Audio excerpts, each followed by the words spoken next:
기도하시겠습니다. 천지 만물을 주관하시는 아버지 하나님 감사합니다. 오늘 미국에 사는 우리 동포들을 사랑하여서 오늘 우리 이충근 박사님을 모시고 나라를 위한 구국 기도회 강연회를 주최하게 하여 주신 은혜에 하나님 앞에 감사드립니다. 대한민국을 기억하여서 이번 총선 때 바른 정치인이 선출되게 도와주시옵소서. 아버지 하나님, 우리 국민들도 감정을 떠나서 바른 정치인을 선택할 수 있는 안목과 지혜를 허락하여 주시옵소서. 오직 대한민국의 앞날만을 위하여 정치하게 하옵소서. 미래를 생각하고 저들의 삶을 먼저 깨끗하게 하여 주셔서 지도자들이 타락하고 결정을 잘못 내리면 나라의 모든 기강이 흔들리니 바른 민주주의와 나라와 국민을 사랑할 수 있는 마음을 아버지 하나님 주시옵소서. 또한 국민의 세금으로서 함부로 사용하지 않게 도와주시옵시고 개인의 권력에 개입하지 아니하고 오직 나라와 국민을 위한 삶을 살 수 있는 모든 분들이 될 수 있도록 인도하여 주시옵소서. 사랑의 아버지 하나님, 나라의 모든 지도자들, 교계 지도자들과 성도님들 그리고 모든 국민에게 사랑과 지혜를 주셔서 하나님이 원하시는 삶이 무엇인지 깨닫고 실천할 수 있게 도와주시옵소서. 지금의 대한민국의 정세를 변화시켜 주시기를 아버지 하나님께 간절히 바라옵고 원하옵나이다. 아버지 하나님, 저희들이 대통령으로부터 각부 장관과 공직자들이 깨끗한 양심으로 일을 하게 하시고 하나님의 뜻에 합당한 공직자들이 인도되게 하여 주시옵소서. 독립정신을 가진 우리 유관순 열사의 명언같이 내 손톱이 빠져나가고 내 귀와 코가 잘리고 내 손과 다리가 부러져도 그 고통을 이길 수 있으나 나라를 잃어버린 고통만은 견딜 수 없다고 하신 말을 우리 모두 기억하게 하옵소서. 나라를 찾기 위해서 맨몸으로 일제에 항거하였던 숭고한 뜻을 기리고 우리 모두 기억하고 자유민주주의의 올바른 가치관이 무엇인지 깨닫고 할 수 있게 아버지 하나님 저희들을 도와주시옵소서. 일제의 억압 속에서 나라를 빼앗기고 살던 국민들이 독립을 위해서 몸을 바친 많은 유공자들의 희생으로 우리나라를 다시 찾아서 자존감을 갖게 하시고 오늘날까지 이렇게 안락한 삶을 살게 하여 주신 하나님의 은혜에 저희들 진심으로 감사드립니다. 앞으로도 그들의 공로를 우리들이 잊지 아니하고 기억하게 하시고 나라를 사랑하는 마음을 모두 갖게 해주시기를 간절히 기도합니다. 예나 지금이나 정치하는 자들이 잘못하면 많은 국민들이 희생되고 고통 속에서 견딜 수가 없으니 국가 지도자들이 잘못되어 가고 있는 것을 저희들은 올바른 길로 갈 수 있게 하나님 아버지 앞에 저희들 모여서 함께 인도하여 주시고 기도할 수 있게 도와주시옵소서. 2020년을 시작하면서 나라의 경제가 분주하고 어수선함 속에서도 벌써 오늘 5일째를 맞이합니다. 아버지 하나님, 저희들 구국 기도회로 시작하게 하신 1호를 아버지 하나님께 감사드리고 더욱더 저희들이 믿음으로 정진해서 모든 어려운 난관들을 잘 해결하는 귀한 역사가 일어나기를 간절히 바라옵고 이 모든 말씀을 우리 주 예수 이름 받도록 간절히 기도드리옵나이다. 아멘. 하나님 아버지, 연이어 기도합니다. 이 시간에는 미국의 정치 지도자들의 신앙 회복을 위해서 기도합니다. 하나님 아버지, 우리가 사는 미국 땅은 우리 신앙의 선배들이 자유를 위해서, 신앙을 위해서 바쳐서 청교도 정신에 의해서 세워간 아름다운 나라, 어떤 나라 미국입니다. 하지만 지금은 너무나도 타락되어서 제약으로 관영하여서 혼탁한 가운데 있습니다. 하나님 아버지, 유정자들에게, 지휘자들에게 하나님께 다시 한번 신앙을 회복하게 도와주시옵소서. 그런 말미암아서 더욱더 정말 참 정의가 강물같이 흐르는 귀한 날 되도록 도와주시고, 특별히 올해에는 2020년에는 대통령을 비롯해서 여러 지휘자를 선택합니다. 하나님 아버지, 정당이나 인생의 문제 아니라 진실로 하나님 앞에 올바른 사람, 하나님을 통해하고 하나님을 두려워하고 국민들의 혀를 기울이는 진정한 사람들이 선택되도록 축복해 주옵소서. 하나님 아버지, 우리 주님께서 말씀하신 대로 빛과 소금의 직분을 감당하지 못한 것을 주님 앞에 회개합니다. 주님 앞에 간구합니다. 주님 용서하여 주시옵소서. 불쌍히 여겨 주시옵소서. 하나님 아버지 새로운 희귀가 일어나도록 도와주시기를 원합니다. 하나님 아버지 이 시간 연세가 나은 자랑스러운 이충근 목사를 모시고 귀한 강연을 하게 하심을 감사합니다. 하나님 우리 이 박사님에게 지혜 주시고 능력 주시고 권세를 주셔서 이 시간 우리들 마음속에 기쁘게 도와주시옵시고 우리들 답답한 마음으로 이 자리에 왔습니다. 하나님 아버지 이 자리에서 우리 이 박사를 통해서 정말 우리 마음이 시원한 마음이 되도록 축복해 주옵소서. 이 행사를 위해서 이름도 없이 빛도 없이 주관 귀한 손길들 사랑하여 주시옵시고 저들의 헌신과 사랑이 헛되지 않도록 도와주시옵소서. 순서 위에 주님께서 함께 하실 줄로 믿습니다. 저희를 제약 가운데서 구원해주시고 저희를 사랑해주시고 저희와 늘 동행하시는 우리 주님 예수 그리스도 이름으로 기도하옵나이다.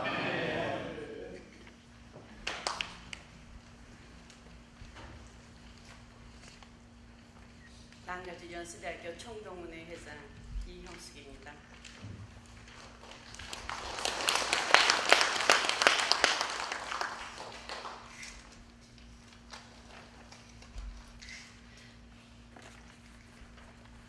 존경하는 귀빈 여러분, 희망에 가득 찬 경자년 2020년 새해를 맞아요.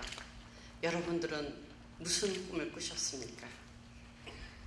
새해를 맞이하여 공사다망한 중에도 이 특별한 강연에 참석하신 여러분을 진심으로 환영합니다. 현 시점 국제정세, 특히 미국과 중국 간의 미묘한 외교 관계를 예리하게 분석함으로 우리나라가 앞으로 나아갈 방향을 제시해 주시는 이충근 박사님의 명강연을 우리가 사는 천사의 도시 나성에서 듣게 됨을 특권이라 생각합니다. 특히 바쁘신 일정에도 저희 남가주 교포를 위해서 이곳을 찾아주신 이충근 박사님에게 감사드리며 이 일을 위해서 수고하신 한기영 목사님, CBMC 황선철 회장님 그리고 관계자 여러분들에게 이 자리를 빌어 심심한 사의를 표합니다. 이충근 박사님은 여러분이 아시다시피 한국의 명문사학 연세대학에서 정치외교학 학사 석사를 마치시고 텍사스 대학에서 정치학 박사를 마치신 후 귀국하셔서 여러 대학에서 강의를 하시고 현재 서울에서 유튜브 TV 촬영과 그 방송을 전원찬리에 운영하고 계십니다. 이 백사님이 분석하신 국제정치, 특히 한반도를 둘러싼 국제정세는 현 대한민국 외교에도 많은 영향을 끼치리라 의심하지 않습니다.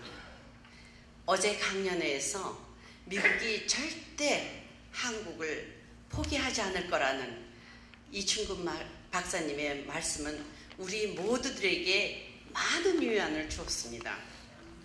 이어지는 오늘 박사님의 강연을 들으면서 조국과 우리가 살고 있는 미국에 대해 바로 알고 깊이 생각해보는 귀한 시간이 되었으면 합니다. 다시 한번 이 자리에 참석하신 내빈 여러분들을 진심으로 환영하며 감사드립니다.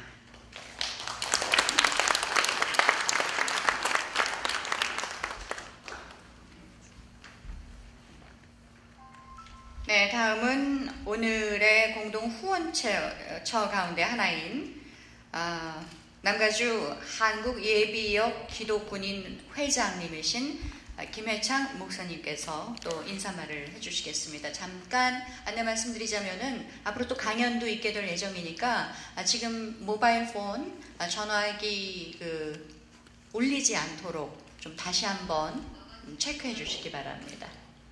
지금 잠깐 모바일 폰 잠깐 끄셔도 되겠고요. 아니면 진동 상태로 해서 강연 진행에 좀 차질이 없도록 협조해 주시기 바랍니다.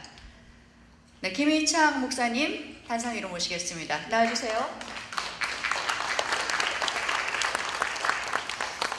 한가주 한국예비역 기독군인회 회장 김해창 목사 인사드립니다. 이민 온 지 한 19년 됩니다.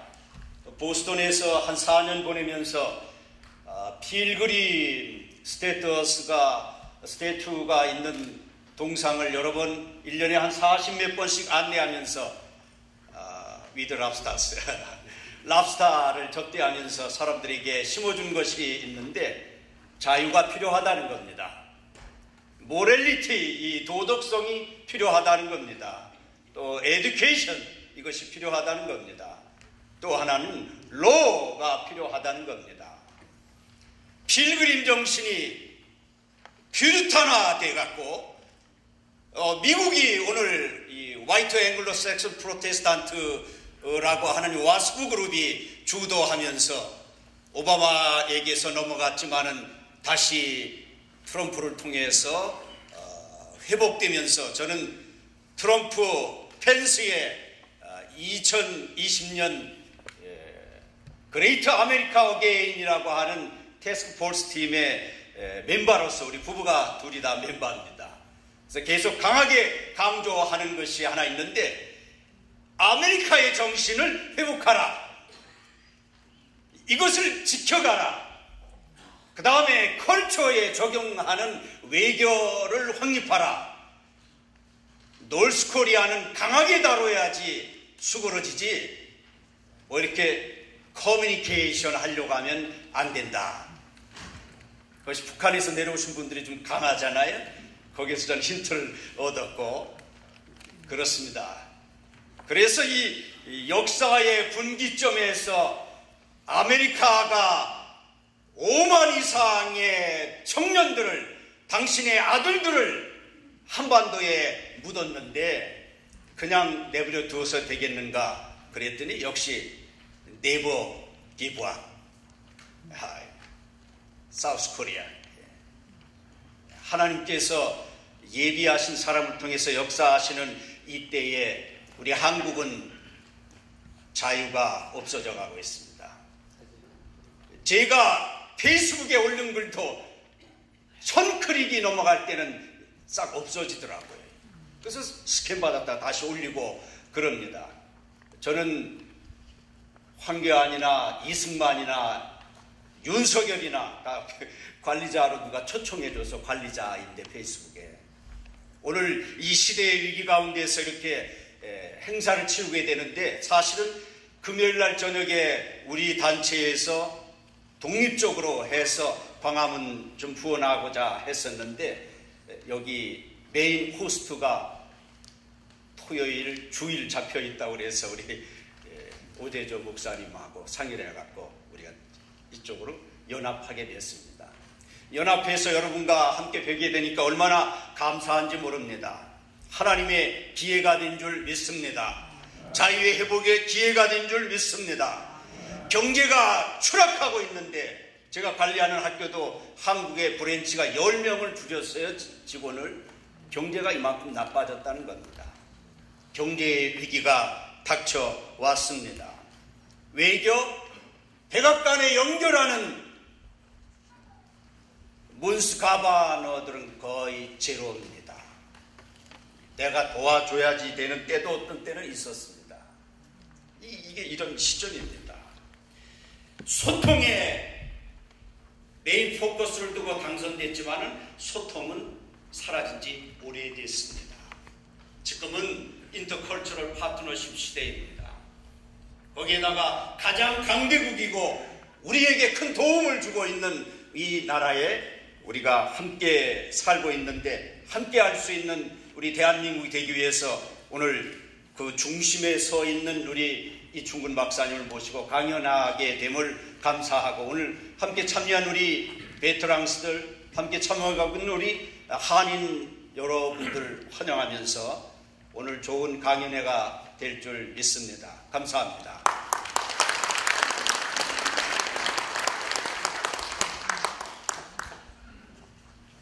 네, 점심 식사 후에 조금 졸릴만 했는데 참 그냥 확 해주셨습니다.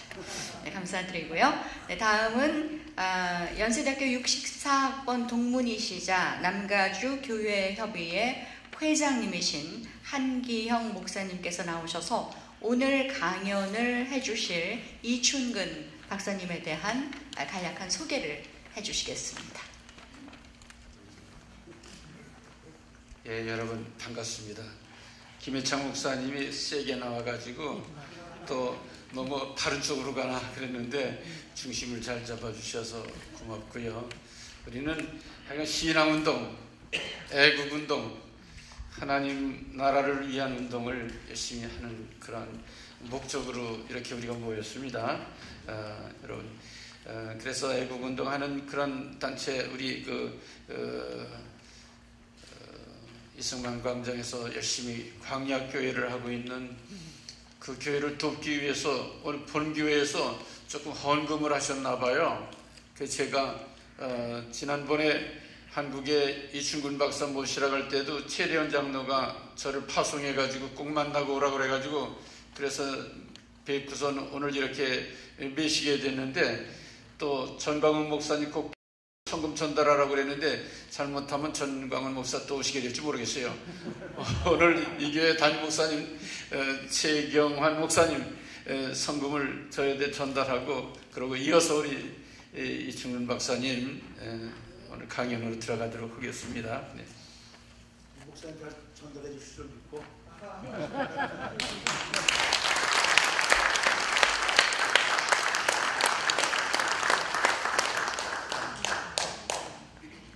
시간이니까 확실히 전달될 것 같습니다. 감사하고요. 우리 이충근 박사님은 좋은 신앙 인도되지만은 탁월한 학자로서 더구나 오늘 주제 보니까 중국과 미국 사이에서의 패권 경쟁의 약소국인 우리나라가 어떤 위치에서 정말 지혜롭게 그렇게 대처해야 될까 이거를 아주 정말 아마 이승만 박사 이후에 훌륭한 외교 전략가로 추천받을 만한 그런 분이 아닌가 이런 생각이 드는데 어제 여러분 강연 잘 들으셨죠? 네. 오늘 기대해 주시기 바랍니다. 이제 다른 그 소개는 필요 없고 나오셔서 직접 들으실 때 여러분들의 큰 감동과 그리고 새로운 가치관이 성립될 줄 압니다. 크게 한번 박수 한번 해주시죠. 네, 이승만 박사님 감사합니다.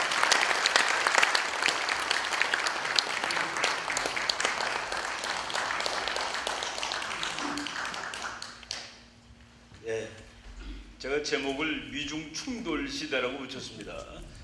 제목을 조금 지금 부딪히고 있습니다. 부딪히고 있는데 이런 강의할 때 이제 우리가 제일 궁금한 거가 호랑이하고 사자하고 싸우면 누가 이겨?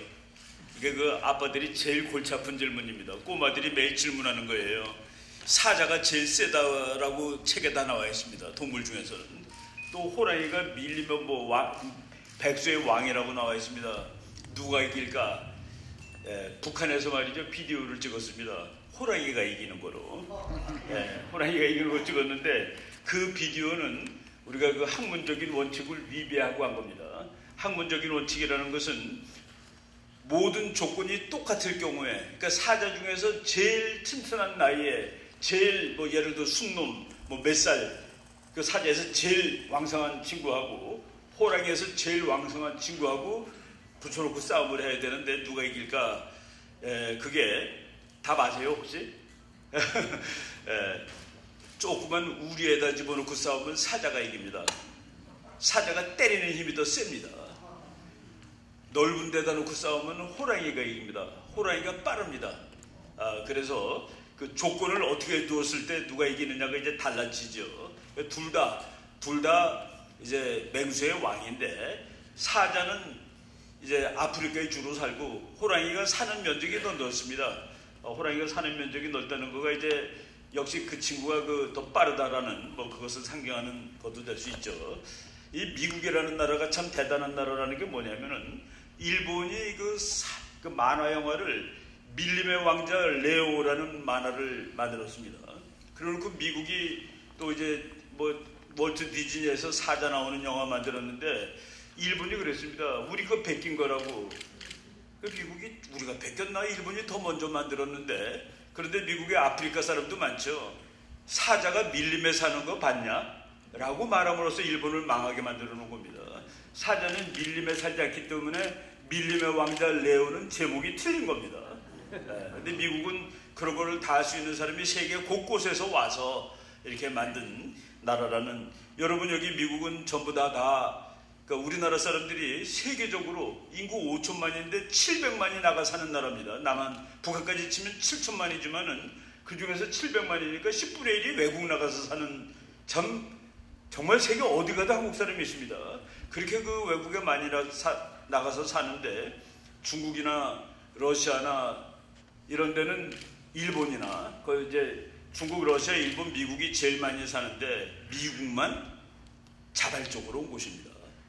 다른 데는 자발적으로 가지 않았습니다. 끌려가거나 뭐 먹을 것이 없어서 일제시대 때 갔거나 그랬는데 여러분들이 와서 이 미국 사회에 기여를 하는 겁니다. 그리고 여러분은 미국인입니다. 미국 시민 받은 사람.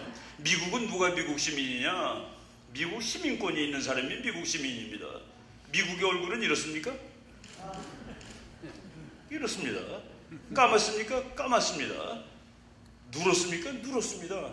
미국이라는 나라는 이데올로기입니다. 여기에 동감하는 사람들이 모여서 만든 정말 지구의 최고의 최강의 최대의 나라입니다. 여러분, 제가 학생들한테 그럽니다. 야, 너희들이 이 조국에서 못 살게 되었다. 대한민국에서 못 살게 되었다. 그렇지만은 택하는 나라 어느 나라든지 네가 택하면 받아준다 그러면 어느 나라 가겠냐? 물어볼 필요도 없죠. 다 미국입니다. 제가 적어도 이화여대 아이들한테 물어봤을 때 다 미국이더라는 그 얘기입니다. 그래서 여러분들이 와서 이 나라를 잘 되게 하고 우리나라도 그게 또 잘 되는 겁니다. 그렇죠? 제 그 제자 녀석이 교수님 이민 가려고 그래서 왜 너 한국에서 이 나라를 위해서 살아야지, 한국 사람이 외국에 뻗어나가서 잘 되면 그것도 애국 아닌가요? 그놈이 나보다 더 똑똑하더라고요. 그렇지, 맞아, 그 네 말 맞다. 내가 이렇게 얘기한 적이 있었는데 지금 그 LA든 뉴욕이든 대한민국 국민들 여기서 최고입니다.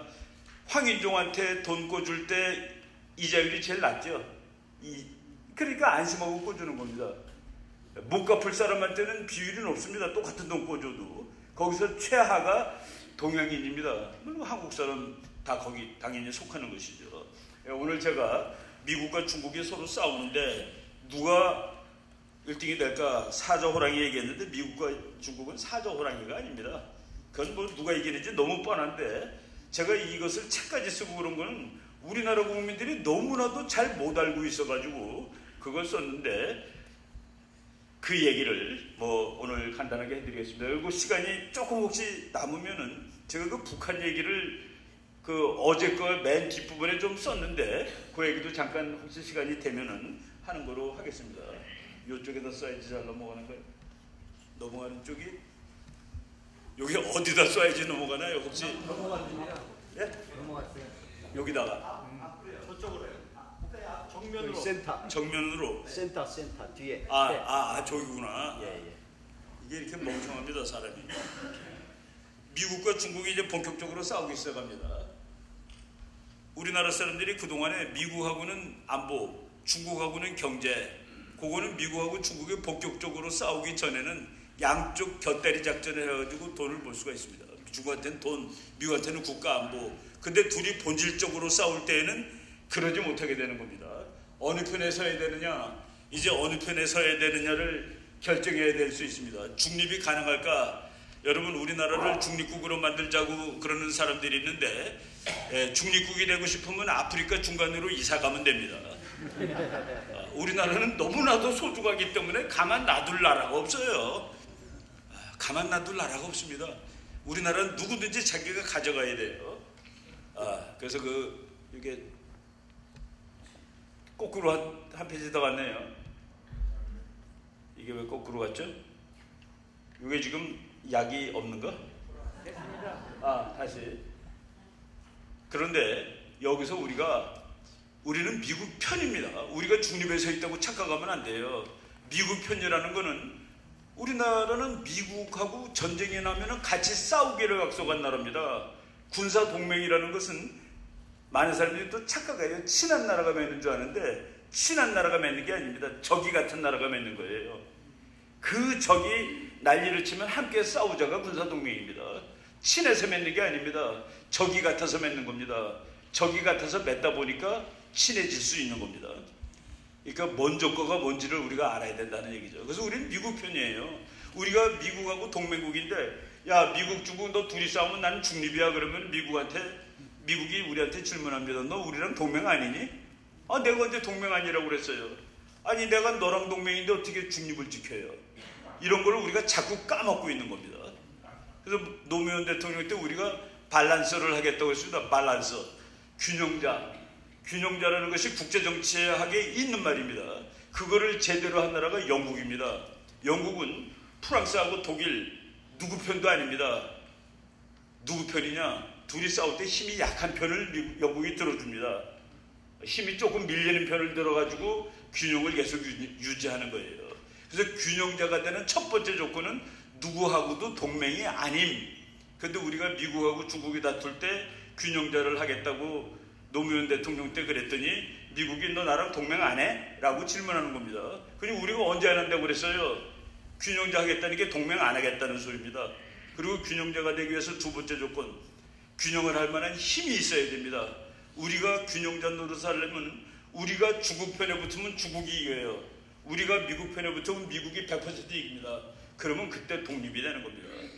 그때 미국도 놓지 않으려고 난리가 나는 거예요. 한국이 저쪽으로 붙으면 내가 지거든. 그날이 오면 우리가 진짜 그래서 힘을 기르자고 노력을 하는 것이죠. 아직은 조금 모자르다라고 저는 말씀을 드리겠습니다. 그래서 밸런스론 이런 것들이 전부 다 맞지 않는 얘기다라고 얘기를 하고, 그런데 우리나라의 그 아주 소설가 유명한 사람이죠. 조종래라는 작가인데 저 사람이 정글 말리라는 책을 써가지고 정말 히트를 쳤습니다. 중국 이야기인데 제가 어느 날 교보문고를 가는데 거기에 저런 간판이 붙었더라고요. 저분이 그 책 사면 사인해주는 날이었습니다. 이제 머지않아 중국이 지완이 되리라는 것을 부인하는 사람은 아무도 없다. 그래서 저는 나는 아무도 없다에 속하는구나 하고서 이제 머지않아서 중국이 세계 1등이 되는 거예요. 지완이 되는 겁니다. G2라고 한국에서 쓰는데 지완이 된대요. 저 말이 맞다 그러면 문재인 정부조차도 틀리게 하는 겁니다. 와, 미국이 제일 중요하다고 얘기하거든요. 실제는 어쩐지 모르지만은 정말 그럴까? 정말이라면 우리나라 외교안보 정책은 전면 수정되어야 하지 않을까? 중국이 1등 되는데 2등인, 더군다나 멀리 있는 2등인 미국한테 붙어있다가 죽으려고요. 중국이 정말로 1등 되는 것이 확실하다고 그러면 할 수 없습니다. 중국 편 해야 돼요. 멀리 있는 미국한테 붙었다가 중국이 1등 되는 날 어떻게 정말 몰매를 맞으려고. 그래서 우리가 국제정치는 국력을 분석하는 학문입니다. 국력을 정확히 분석해야지 올바른 외교정책을 만들 수가 있는데, 옛날에 고종이 그 당시에 고종 때 전 세계, 그때 세계 챔피언이 영국입니다. 근데 실제로 힘이 더 센 건 미국이었습니다. 그 두 나라가, 야, 이 나라가 골이 아파 한 나라가 러시아였습니다. 그런데 고종이 러시아에 붙는 거예요. 그러니까 영국이 이거 봐라, 러시아가 한반도를 다 점령하게 되면 바다로 나와가지고 영국 세력을 깨고 미국 세력도 깰 것 같아요. 그래서 영국이 일본, 이거 네가 가져야 되겠다. 네가 가서 막아야 되겠다. 일본이 러일 전쟁에 이긴 그때 1904년이죠. 누구든지 일본이 이기리라고 생각한 서양 사람들은 없었습니다. 그런데 일본이 가지고 싸운 배의 절반은 영국제, 나머지 절반은 미국제였습니다. 일본이 얼마나 기가 막히냐면은 지금 현재 영국이 세계에서 제일 세. 그래서 우리가 쟤네들 군함을 사줘야 돼. 그래서 영국 군함 사옵니다. 세계에서 제일 좋은 군함이죠. 미국 이거 곧 세계 1등 될 거야. 미국 군함도 또 사옵니다. 일본 외교 정책의 기본이 언제라도 1등 편이다 합니다. 언제라도 1등 편이다. 그거가 바보 같아요? 바보 같지 않습니다. 일본 외교 정책은 언제라도 1등 편에 붙는 것이다. 좀 비굴할 줄 모르지만은 국가 이익을 확실하게 챙긴 나라죠. 우리나라는 저것이 다수설입니다. 저것이 일반 국민의 다수설이에요. 그러니까 미국은 지는 태양, 중국은 뜨는 태양, 그러니까 우리는 중국 편으로 미국과의 관계를 서서히 줄여가고 라고 보통 사람들이 생각합니다. 근데 보통 사람들까지 생각하면 되는데 상당히 높은 수준의 정치가들도 그렇게 생각하면 곤란하다라는 생각이 드는 것이죠. 왜냐하면 정말로 국제정치학적으로 우리 서울대학교 그 국제정치학 교수인데 박철희 교수가 조선일보에 쓴 거입니다. G2라는 용어는 한국어에서는 잘 사용되지 않는다. G2라는 용어를 만든 사람은 미국 학자입니다. Great Two. 그러니까 강대국 두 나라. 그래서 미국, 중국을 얘기할 때 G2라고 얘기를 해요. 다른 나라들은 미국과 중국이 양대 강국이라는 의미의 G2라는 표현을 거의 쓰지 않는다. 학술 서적에는 G2라는 용어가 나오질 않습니다. 왜? 중국이 두 번째가 못 되니까. 미국하고 비슷한 두 번째가 아니니까. 유독 한국만 G2라고 부르며 중국을 마음속에서 미국 다음가는 나라로 자리매김하고 있다.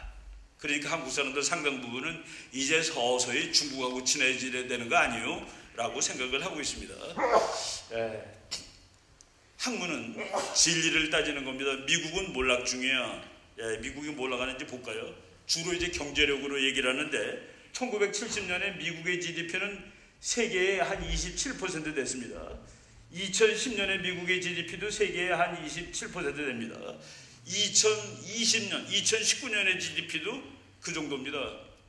그러니까 1970년에서부터 2020년이면 50년인데 50년 동안 미국의 경제력이 지구에서 차지하는 비중은 25에서 30% 사이를 계속 가는 겁니다.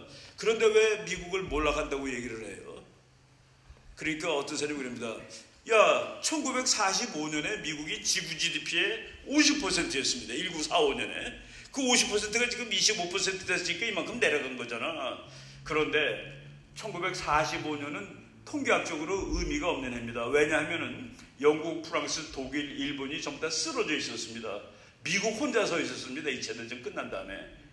그래서 그 나라들이 2차 대전 이전에 경제력을 회복한 것을 70년으로 칩니다.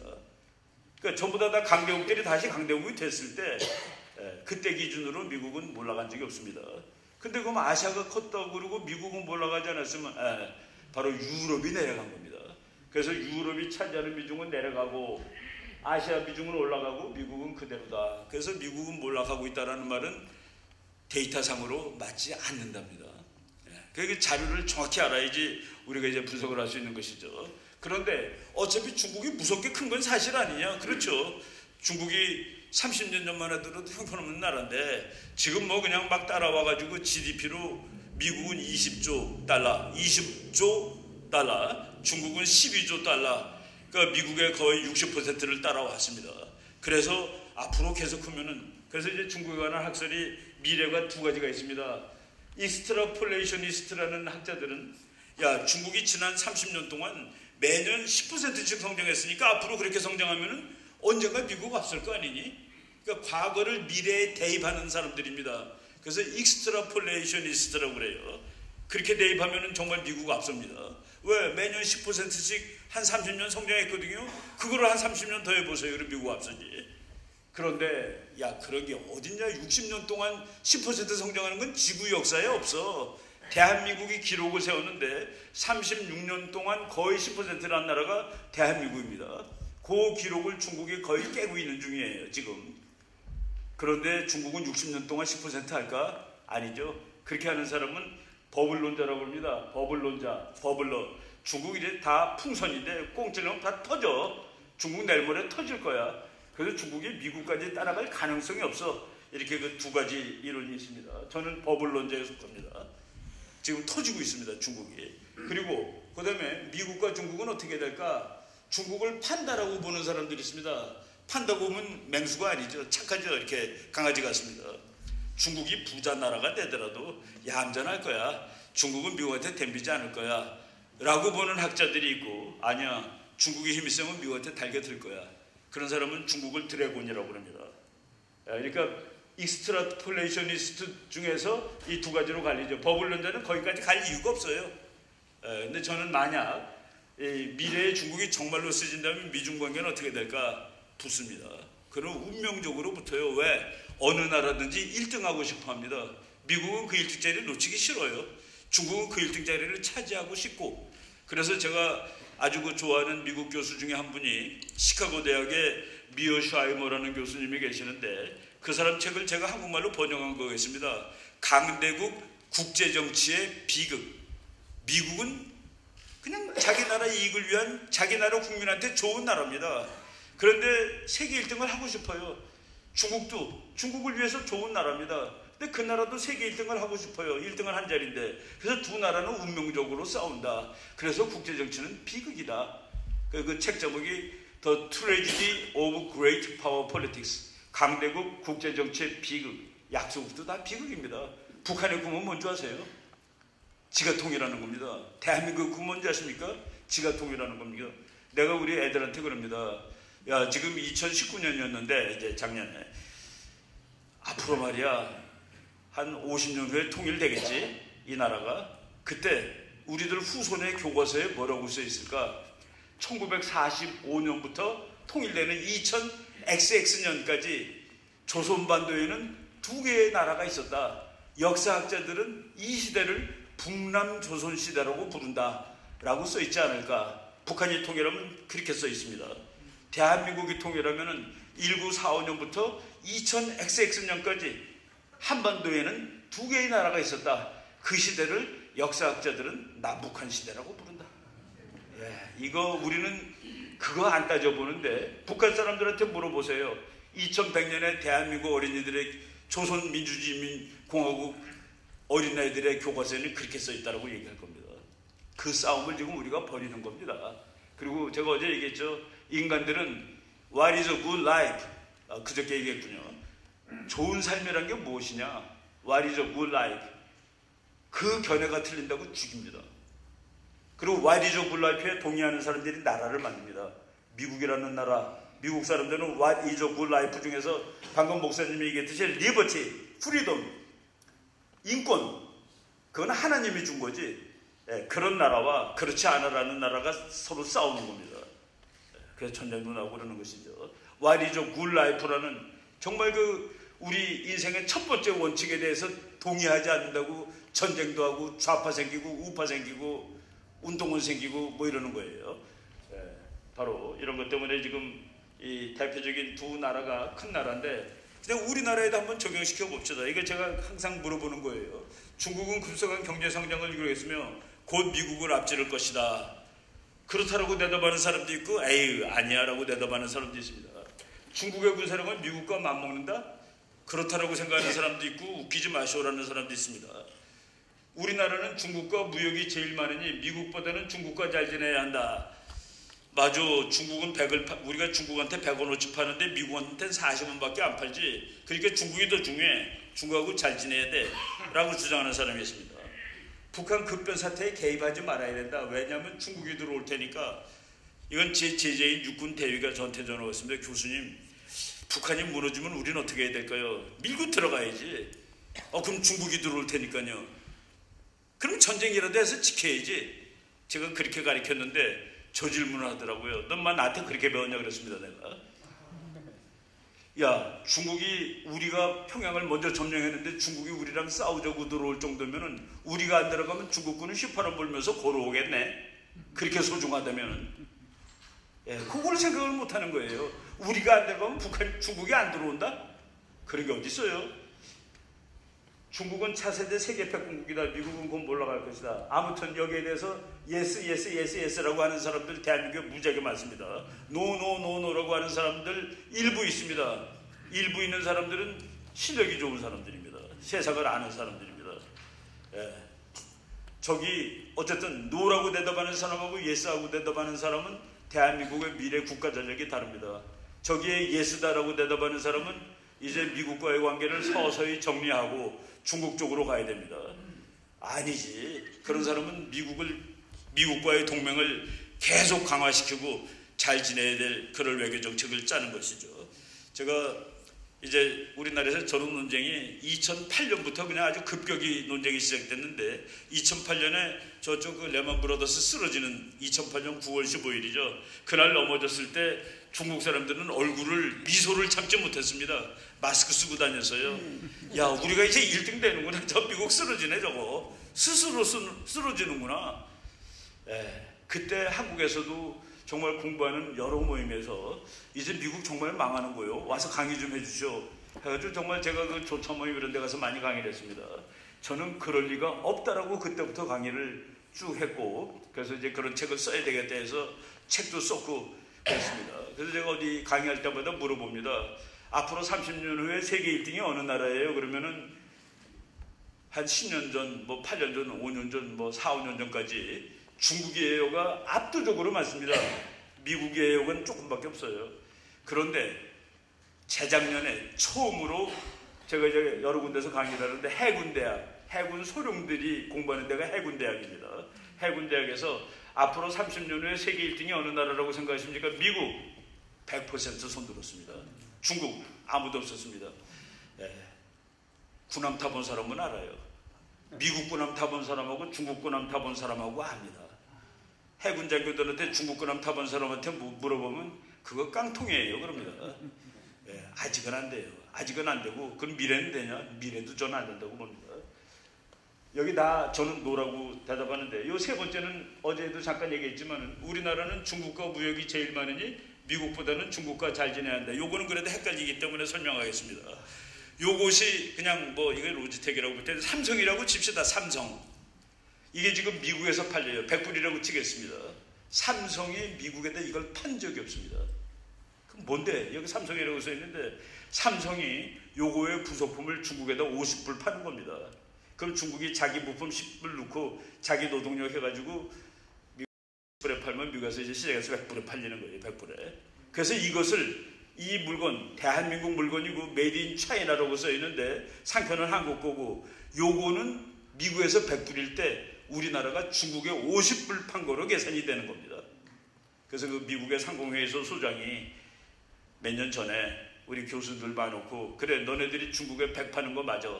미국에 40 파는 거 맞아. 그런데 중국에 파는 100 중에 그 사람은 그때 70 내지 80이라고 그랬습니다. 70 내지 80의 종점이 미국인 것은 다 알고들 있겠죠. 그겁니다. 그래서 미국이 더 중요한 거예요. 100에서 70 내지 80 빼보세요. 그럼 20 내지 30이 중국으로 가는 거고 미국 40에다가 70, 80 더해보세요. 지금 그 비율이 조금 달라졌어도 아직도 미국이 그래서 경제는 중국, 안보는 미국이란 말은 원천적으로 맞지 않습니다. 그래서 제가 이제 둘이 싸울 때 우리는 어떤 전략을 취해야 되느냐 하고서 이제 저 책을 뭐 끙끙거리면서 몇 년 동안 쓴 겁니다. 저 책이 그 의외로 잘 팔려가지고 군 부대에도 국방부에서도 그 군인들한테 읽혀야 될 책이라고 그래가지고 이제 뭐 몇 년 동안 뭐 꾸준히 잘 팔리고 있는 책인데 저는 앞으로 50년, 100년 동안 중국이 미국을 따라올 수 없다라고 내는데 그러려면 이제 근거를 대고 또 논리를 대야 되는 것이죠. 그 근거와 논리를 대겠는데 최근에 미국 교수 프랭크 티안 시에 저 사람 미국 사람입니다. 우리가 자꾸 그걸 착각하는데 이렇게 생겨도 미국 사람이에요. 당당한 미국 사람입니다. I was born here가 최고입니다. 나 여기서 났어. 그거보다 더 끝내주는 미국인의 조건이 없습니다. 너 왜 얼굴이 하얗지 않니? 미국은 얼굴이 아닙니다. 피가 아닙니다. 미국은 이데올로기라고 그랬습니다. 나 자유 좋아해. 나 하나님 믿어. 그리고 나 영어 쓸 거야. 그러면 미국 사람 되는 겁니다. 바로 이 프랑크 시에라는 미국 학자가 중국은 끝났다. 중국은 끝났다라는 아주 장문의 논문을 썼는데 중국 경제가 이제 끝나죠. 끝나갑니다. 이거 이제 그런 것도 좀 설명하겠습니다.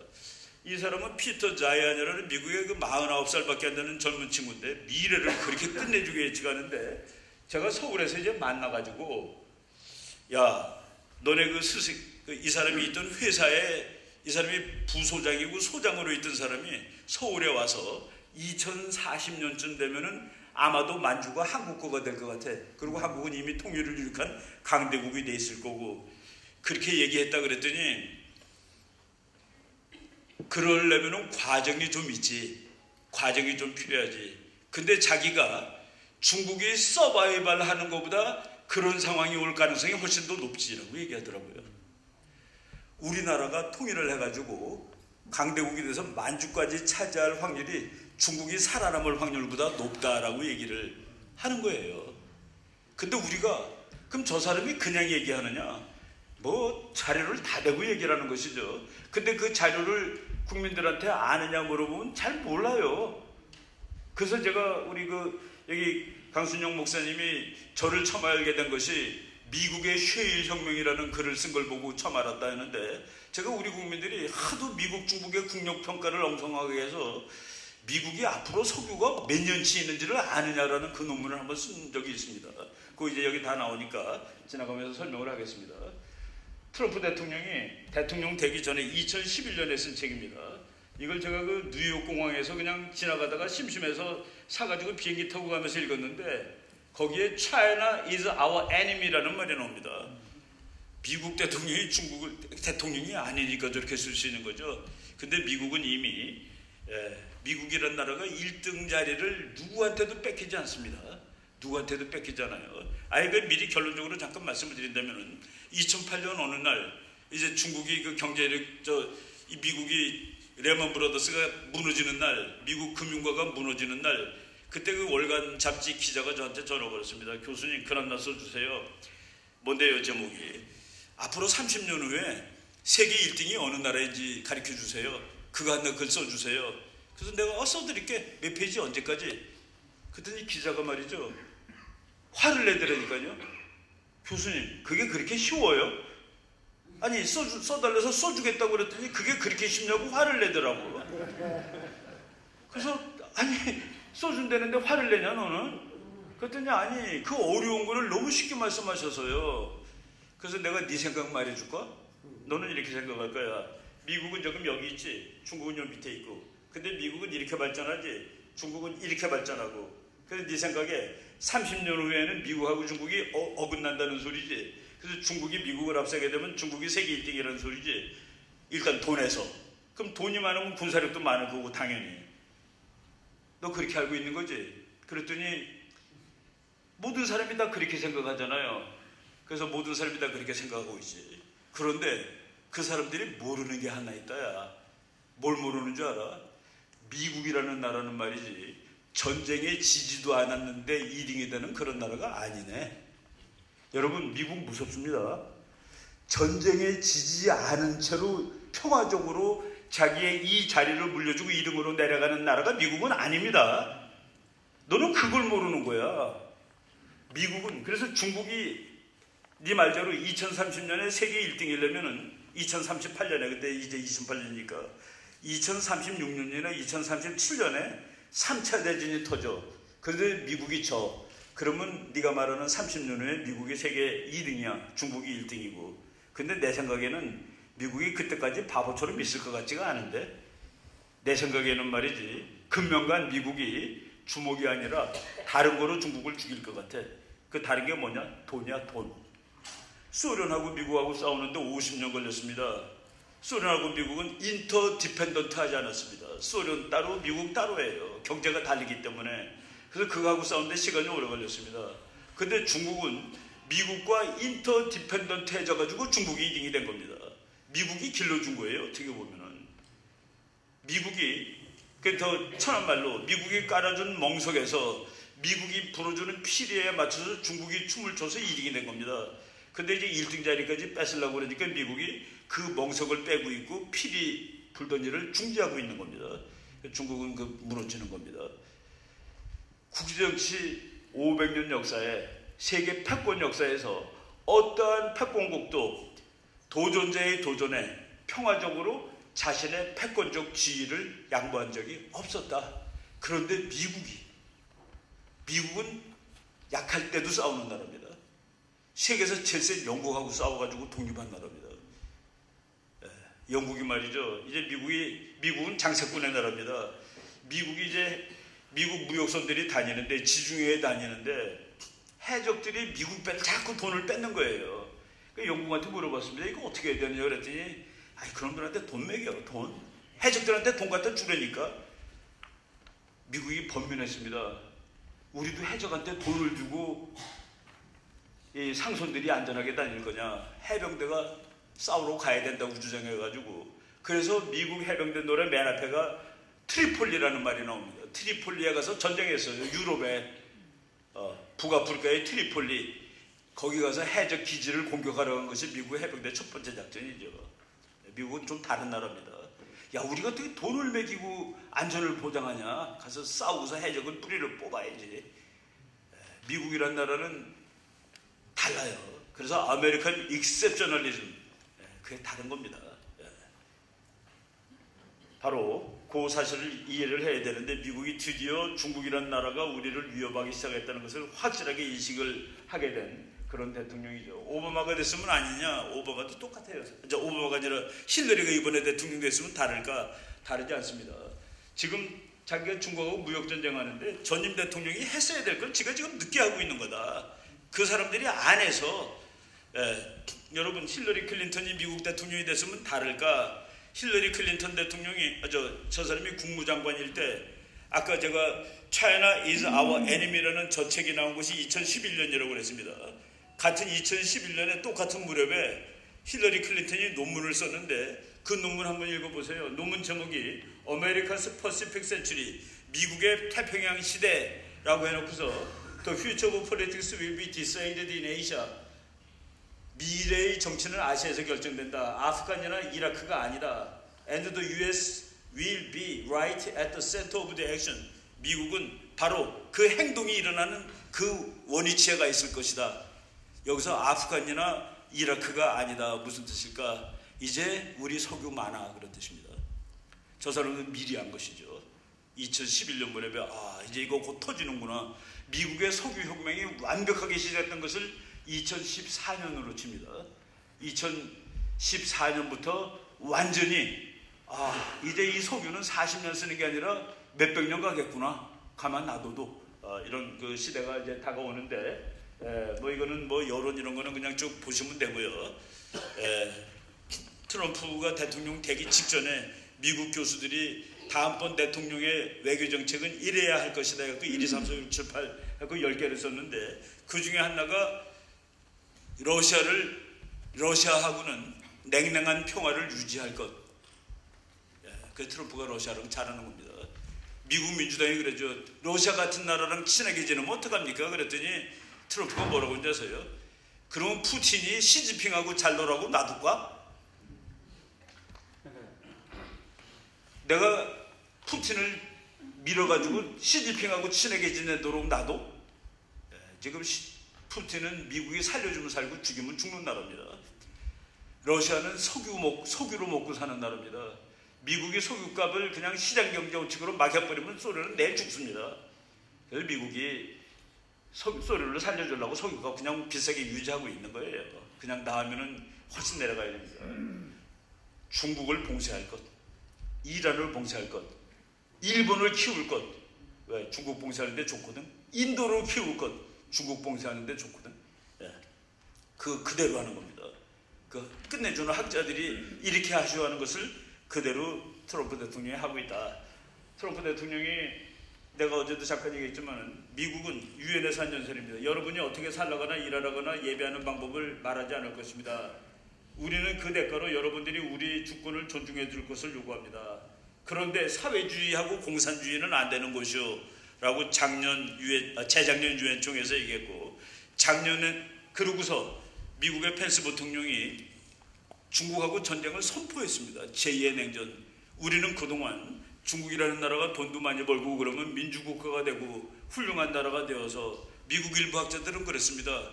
중국이 세계에서 제일 잘 사는 나라가 되더라도 미국이 세계에서 제일 잘 사는 나라가 된 거랑 비슷할 거야. 걔네들도 자유민주주의를 할 테니까 라고 미국이 가정을 하고 많이 도와주고 그랬는데, 그것이 아니라는 사실이 판명이 되었기 때문에 중국을 더 이상 크도록 놔두지 않겠습니다. 그리고 중국은 반칙을 너무 하기 때문에 그것을 전부 가만 놔두지 않을 것이오 라고 2018년 10월 4일 그 허드슨 연구소라는 데서 연설했는데, 저것이 미중 냉전 공식입니다. 저건 아주 역사상 유명한 다큐멘터리로 남는데, 거기서 화웨이 같은 회사 전부 다 반칙하는 회사들은 가만두지 않을 것이라고 얘기를 했고, 미국의 트럼프 아주 친한 친구인데 저 사람이 얼마 전에 그랬죠. 트럼프를 이길 사람은 트럼프밖에 없다고 그랬습니다. 트럼프가 이제 중국하고 싸우는데 무역 중국은 이제 좀 안 된다고 봐야 되죠. 그리고 드디어 문명의 충돌이라는 얘기가 나왔습니다. 미국에서. 중국은 문명이 다른 나라이기 때문에 가만 놔뒀다가는 미국 문명이 깨질지도 모른다. 그래서 중국은 문명의 충돌이라고 생각하고 장기전을 준비해야 되고 전략을 잘 짜야 된다라고 얘기했는데, 그 전략을 짠 사람이 키로 스키너라는 흑인 정치학 박사입니다.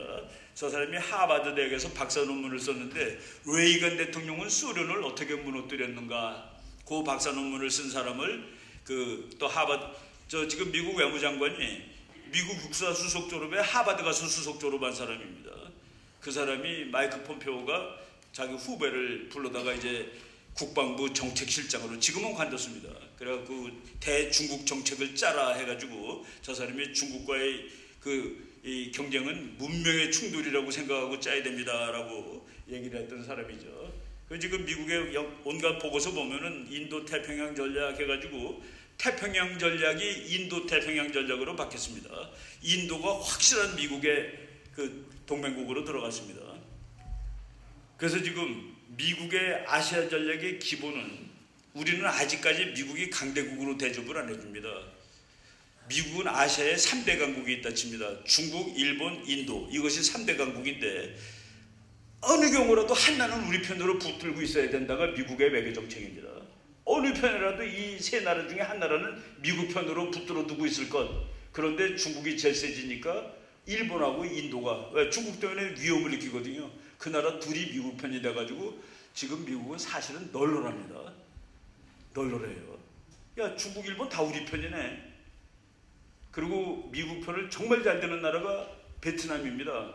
지금 미국 학자가 계산을 해보니까 중국 더하기 베트남 더하기 인도는 인구와 군사력과 GDP가 중국보다 커요. 거기서 우리가 계산할 거는 한국의 가치가 상대적으로 주력군화가 되는 겁니다. 이거 한국을 빼면 절대 안 되라고 생각하는 경우하고, 와, 일본, 인도, 중국을 일본, 인도, 월남을 합치니까 인구고 돈이고 더 많네 중국보다. 이 셋이 정말 우리한테 열심히 우리 편인데, 그럴 때 한국의 가치가 상대적으로 주는 것이죠. 이런 것들이 우리가 고려해야 될 상황인데, 패권국이 도전국의 도전에 평화적으로 극복한 적은 없었다. 하버드 대학의 살아있는 전략의 화신 에드워드 N. 러트왁 박사가 쓴 겁니다. 저 사람이 자기 딸이 이스라엘군 육군 중위일 때 제가 일본에서 한번 만났습니다.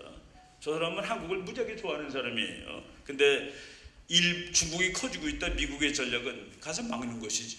아주 간단하게 쓴 겁니다. 가서 막아야지. 왜? 중국식 원리로 우리가 살 수는 없잖아. 그래서. 근데 중국이 자유민주국가로 바뀔 가능성은 0입니다. 여러분, 중국이 자유민주국가로 바뀌게 되면 나라가 쪼개져요. 나라가 쪼개집니다. 그래서 자유민주주의를 못해요. 자유민주주의 하게 되면 위구르 독립시켜야 되고, 티베트 독립시켜야 되고, 홍콩 띄워줘야 되고, 그럼 중국 요만큼 남습니다. 그럼 한국보다 약해요. 그래서 그걸 못하는 겁니다. 중국이 되려면은 미국의 아주 유명한 이론이, 국가가 어느 이상 발전하게 되면 민주주의는 저절로 온다라는 이론이 있습니다. 그래서 민주주의는 산업화의 결과물이다 라는 세이버 마틴 립세트라는 정말 유명한 학자가 쓴 논문인데, 박정희 대통령이 그 얘기를 한국에서 먼저 했습니다. 야, 여러분들, 이제 배가 불러지면 민주주의는 그냥 오는 거예요. 지금 배도 안 고픈데 무슨 민주주의 하자고 자꾸 떠드세요. 돈부터 먼저 봅시다.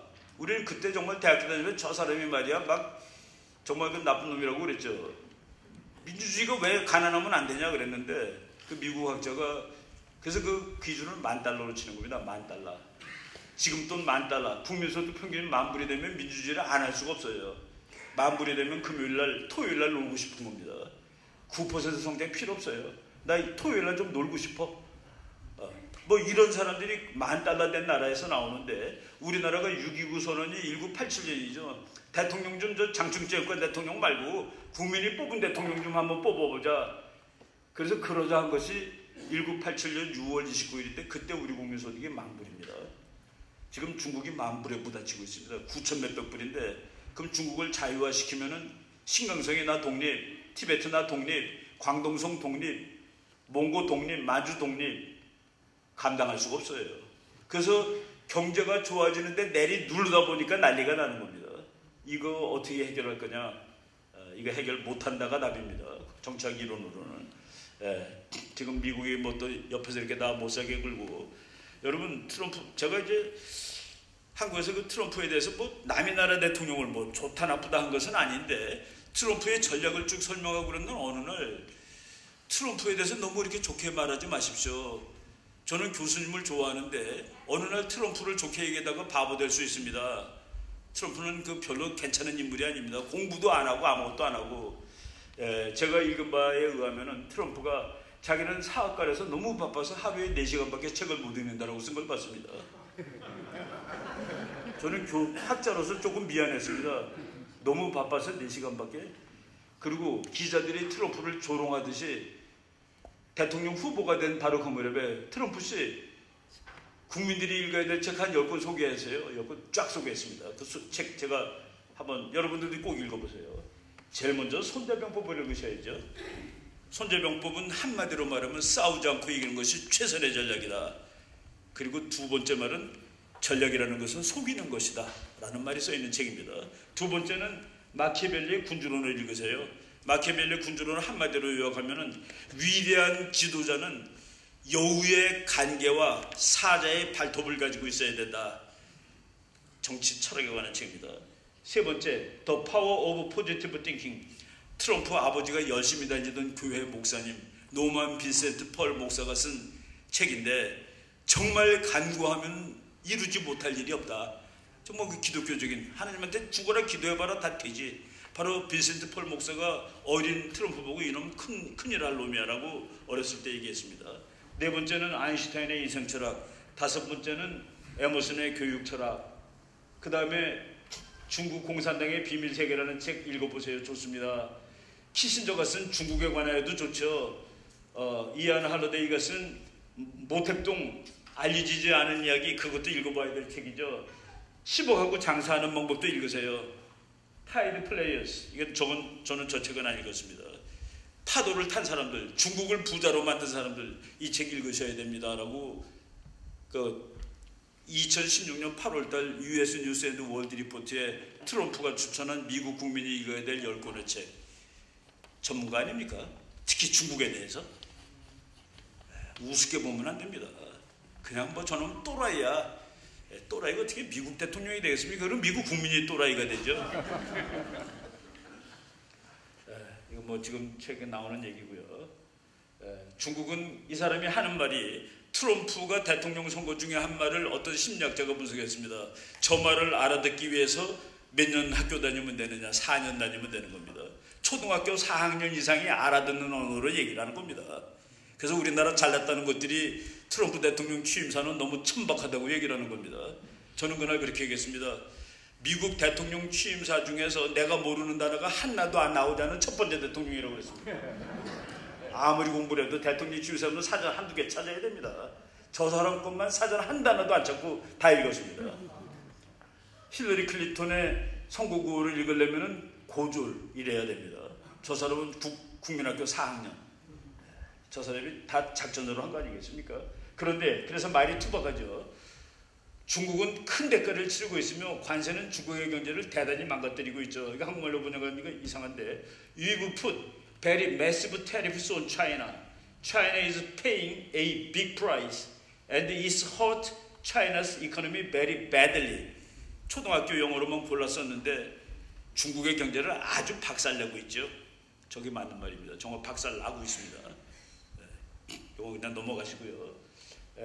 이 사람은 트럼프를 그렇게 미치게 싫어하는 조지 소로스라는 재벌인데, 시진핑은 자유사회에 대한 최대의 적이라고 얘기하면서 간접적으로 트럼프를 도와줬습니다. 저 사람이 또 경제학자인데 중국에 대해서 이렇게 얘기했습니다. A hard landing is practically unavoidable. 중국에 꼬라박는 것은 실제적으로 회피할 수 없는 일입니다. I am not expecting it. 나는 그걸 기대하고 있는 것이 아닙니다. I am observing it. 나는 지금 중국이 무너지는 것을 보고 있는 겁니다. 가서 경착륙이라는 건 뭡니까? 바퀴로 착륙하는 게 아니라 그냥 가서 박는 거죠, 땅바닥에다가. 그냥 데이터 보겠습니다. 2016년에 미국은 18조 6천억, 중국은 11조, 일본은 4조 9천억, 러시아 1조 2,800, 한국 1조 4,100. 여기서 놀라운 데이터는 뭡니까? 한국의 GDP가 러시아 GDP보다 많답니다. 러시아는 남한보다도 돈이 적은 나라입니다. 1년 동안 버는 돈이. 그런데 우리나라 사람 대부분이 미국과 러시아가 다시 제2의 냉전을 벌인다라고 얘기합니다. 러시아가 미국하고 냉전 벌이면 한국은 당연히 벌릴 수 있죠. 러시아보다 돈도 더 많은데. 이 데이터를 봐야 됩니다. 그리고 더 중요한 것은 국민소득이죠. 미국은 개인소득이 59,700불, 중국은 8,500불, 일본 38,000불, 지구평균 1038불인데 중국은 지구평균도 안 되는 나라입니다. 미국하고 세계 패권을 놓고 사는 중국의 국민소득이 세계 지구평균도 안 돼요. 지구평균도. 그럼 이제 2006년 거 봤으니까 이제 오겠습니다. 2014, 15, 16년 보니까 2014년에 미국은 17조, 중국은 10조, 여기서 중국보다 좀 중요한 건 러시아가 2조입니다. 그런데 2015년에는 미국 18조, 러시아 1조 3천억. 이게 뭐예요? 7천억이 한꺼번에 줄어들다니. 그게 미국이 석유혁명 터지는 해입니다. 그래서 지구의 1배럴이 110달러인데 2014년 여름에 석유혁명이 저쪽 노스다코다에서 터지는데 그것 때문에 2015년 2월에 1배럴이 40달러로 내려갑니다. 그러니까 러시아가 석유 팔아가지고 GDP를 봉충하는 나라인데 110달러가 40달러가 되니까 2조가 1조 3천억으로 내려가는 겁니다. 그 중국을, 소련을, 러시아를 살리는 건 미국 마음입니다. 미국이 이거 값 좀 올려가지고 저것 좀 살려줘. 중국 보고 중국이 1리터에 우리나라 석유가 말이죠. 2014년에 1리터에 2,000원 했습니다. 미국에서 석유혁명이 2014년 8월 달에 터지고 2015년 2월 달에 1리터에 1,200원까지 내려갑니다. 그대로 시장경제로 하면 1리터에 1,000원 미만인데 지금 한 1,500원쯤 합니다. 서울 가면은. 한 500원어치를 더 내는 거예요. 시장 가격보다. 그것이 미국의 국제 정치학적 가격입니다. 그 500원을 중국도 더 내고 한국도 더 내서 그 돈을 러시아가 좀 갖고 가는 겁니다. 미국에 살려주는 거예요. 미국이 진짜 시장 원칙대로 해볼까? 그럼 소련은 내일 죽습니다. 그걸 우리가 정확히 알고서. 그래서 소련은 변수가 아니고 미국이 살려주면 살려주고 그냥 단지 푸틴이 형님 그래도 내가 옛날에 왕년에 2등 아니요. 좀 대우 좀 해줘요. 너가 죽으면 안 돼. 그래야지 중국을 네가 지킬 수가 있지. 그게 미국의 전략이죠. 지금은 미국 20조, 중국 13조. 그런데 지금 아직도 중국은 세계 평균이 안 되고 러시아는 세계 평균보다 밑으로 내려가고 러시아하고 중국의 개인소득은 지구 평균도 안 된다라고 아시면 됩니다. 이거 제가 자료 드리고 갈 테니까 사진 안 찍어도 됩니다. 자료 얻으세요. 중국이란 나라가 여러분 중국이란 나라가 말이죠. 시진핑을 당신이 앞으로 10년 동안 국가 주석하시오라고 이제 회의를 했는데 그 160명이 이렇게 종이 흔들면은 이제 시진핑이가 국가 주석 되는 겁니다. 그런데 그 160명의 재산을 미국 학자가 계산해 보니까 그 학자들이 돈이 중국 고위 간부의 평균 재산이 달러로 13억 8,125만 달러입니다. 중국의 그 160명, 제일 높은 사람 160명의 평균 재산이 13억 불이 넘어요. 그러니까 반올림하면 14억 달러입니다. 그래서 그 사람이 미국의 제일 높은 사람들은 돈을 얼마나 버나. 그래가지고 미국의 제일 높은 사람 660명을 보니까 그 사람들 평균 재산은 1,674만 불이더라고요. 그래서 중국이 82배 더 부자입니다. 미국 국민들은 중국 국민들보다 평균 6배 부자고 중국의 제일 높은 사람들은 미국의 제일 높은 사람보다 평균 82배 부자고 그래서 저 나라는 곧 간다라고 얘기하는 겁니다. 그것이 영원히 지속될 수 없어요. 북한이 그렇습니다. 북한이. 국민들은 정말 내일 먹을 밥이 어디서 오는지 모릅니다. 하버드 대학의 데이비드 랜드라는 교수가 사람을 세 가지로 구분했습니다. 밥 먹을 때 칼로리 따져 먹는 사람들. 이거 먹으면 안 되겠네. 살쪄서. 두 번째, 살기 위해서 먹는 사람들. 세 번째, 다음번 밥이 어디에서 올지 모르는 사람들. 남한하고 북한은 남한은 이제 칼로리 따지고 밥 먹는 나라가 되었고, 북한은 다음번 밥이 어디서 올지 모르는 나라가 되었습니다. 북한 사람하고 남한 사람들하고 똑같아요. 생긴 것도 똑같고 말도 똑같고 뭐가 다르냐? 택한 제도가 다릅니다. 택한 제도. 북한 제도를, 북한은 이제 거지가 되었고 한국은 세계 꼴등에서 지금 11등이 되었습니다. 한국이 11등. 미국의 군사력은 2등부터 15등까지 합친 것보다 강하다. G2가 아니에요. 물론 중국이 2등입니다. 미국의 국방비는 2등부터 15등까지 다 합친 거랑 같다. 그런데 2등부터 15등 사이에 미국한테 덤비는 나라 2나라, 그리고 미국 편 12나라. 그래서 지금 국제정치가 달라지고 있는 것이죠. 윈드폴, 저거가 해석하면 횡재입니다. 횡재. 저게 국제정치학한에 저 책이 꽂혀있어. 저것도 무슨 소리야. 제가 저 책을 어느 날 라스베가스에 있는 어떤 그 반센 노블에서 딱 꺼내가지고, 야, 이게 별의별 책이 다 있네. 미국이 횡재를 당하다니. 떡볶이 횡재인 줄 알았더니 석유 얘기입니다. 하버드 대학 행정대학원 교수가 쓴 책인데, 저거보다 이제 조금 더 잘 돼 있는 책이 요겁니다.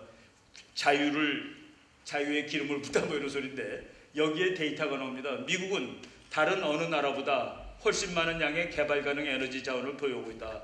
우리는 사우디아라비아, 이란, 러시아, 중국과 그 외 모든 오펙 국가들을 모두 합친 것보다 더 많은 석유와 천연가스를 보유하고 있다. 제가 저것을 믿을 수가 없어가지고 저 문장을 읽고 한 대시간 동안 인터넷을 뒤지고 다녔습니다. 그리고 확인했습니다. 여기서 이제 컨디션이 하나 있어요. 그러니까 리커버러블. 뭐냐면은 우리가 이 교회 밑에서 석유가 나오는데 이 석유를 꺼내 쓰는데 1리터에 10,000원이다. 그러면 그거는 리커버러블이 아닙니다. 왜? 사우디 거 사서 쓰면 1,500원이거든요. 1,500원이면 살 수 있는데 10,000원짜리를 꺼내요. 그 기준으로 계산했을 때 미국은 지구 전체가 가지고 있는 것보다 더 많은 석유를 가지고 있습니다. 우리가 배울 때 40년 남았다고 배웠습니다.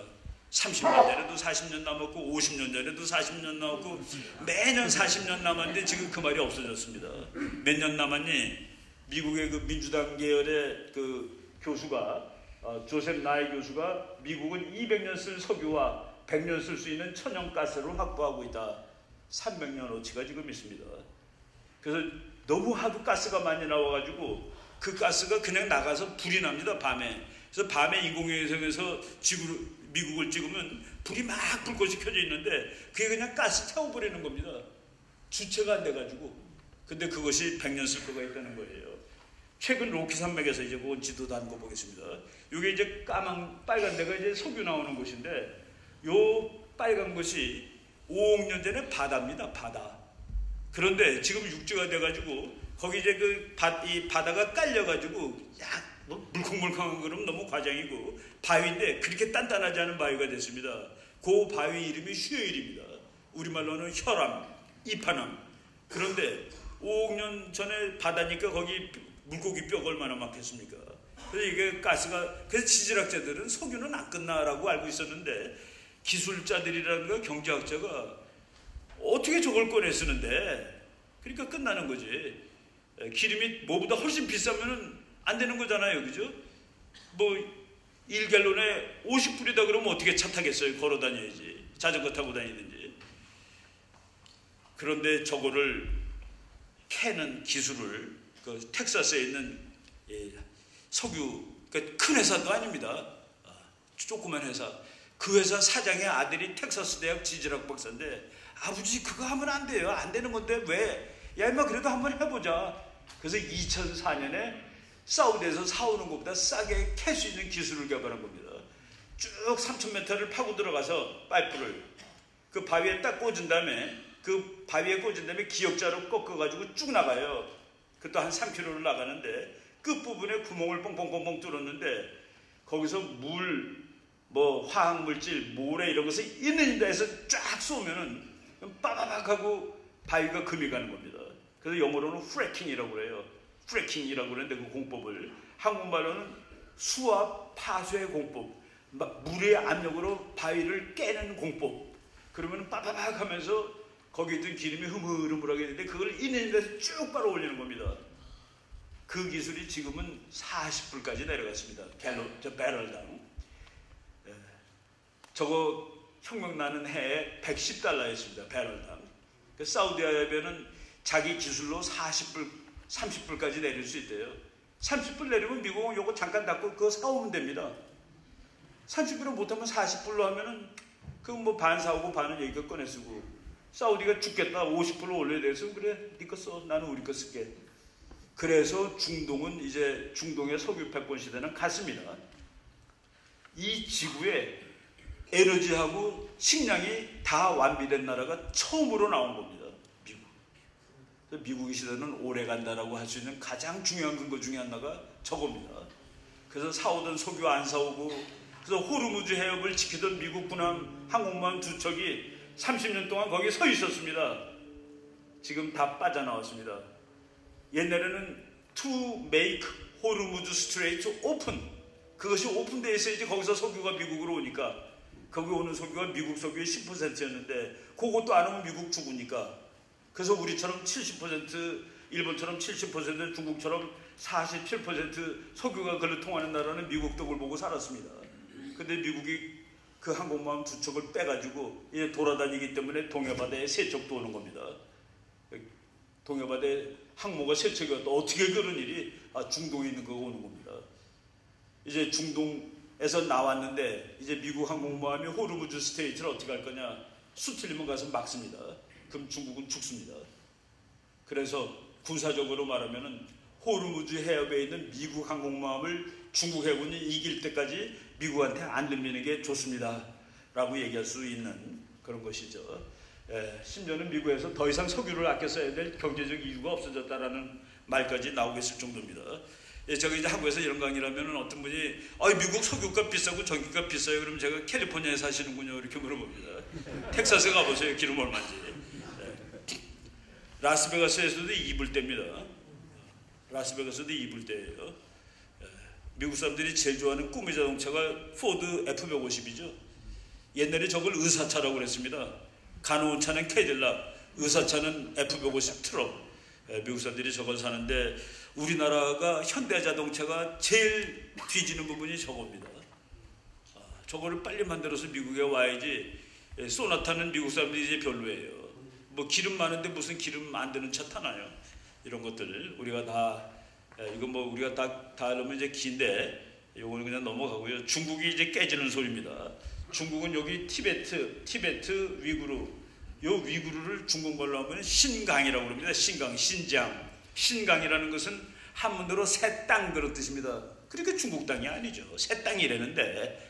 그래서 신장 사람들이 우리는 문화도 다르고 뭐도 다르고 왜 우리를 자꾸 중국이라고 그래? 나 독립하고 싶어. 그런데 신장이 독립하면 중국 땅의 6분의 1이 떨어져 나가는 겁니다. 중국 땅의 6분의 1 인구는 뭐 50분의 1, 나 이제 1000만 명이니까. 그런데 뭐가 문제냐? 요거는 제가 그 뭐가 40이고 뭐가 30인지는 혹시 에러날지도 모르는데 석탄과 석유의 매장량이 40, 30%입니다. 중국에. 둘 중에 하나가 40, 하나가 30. 저게 떨어져 나가면은 위구르는 자원 대국이 될 수 있습니다. 중국은 돈 주고 사와야 되고. 티베트, 요 밑에가 티베트인데 티베트도 인구 1000만짜리인데 나 독립하고 싶어. 티베트가 독립하면 중국 땅의 3분의 1이 날아가는 겁니다. 위구르 티베트. 티베트가 독립하면 뭐가 문제냐? 석유보다 더 중요한 물이 전부 다 여기서 그럽니다. 여기서부터 다 중국으로 가는 거예요. 그래서 물이 떨어져 나갑니다. 저걸 그래서 눌러야 돼요. 근데 미국은 너 나와 하고서 가서 이제 매일 간질러 주고 있는 겁니다. 나오세요. 지금 홍콩이 제일 그 중에서 또 처음으로 이제 나가겠다고 난리치는 것이죠. 중국은 크게 나누면 한 5개로 쪼개질 수 있습니다. 5개로. 미국이 어떤 저자가 21세기 한국말로 저렇게 번역됐습니다. 21세기 미국의 패권과 지정화, 아까 말한 그 피터 자이언이라는 사람이 쓴 책인데 미국은 너무나도 우연히 석유가 많아가지고 그래서 세계에서 그냥 저절로 1등이 그냥 오래가게 생겼는데 그 책 부제를 보세요. The Next Generation of American Preeminence.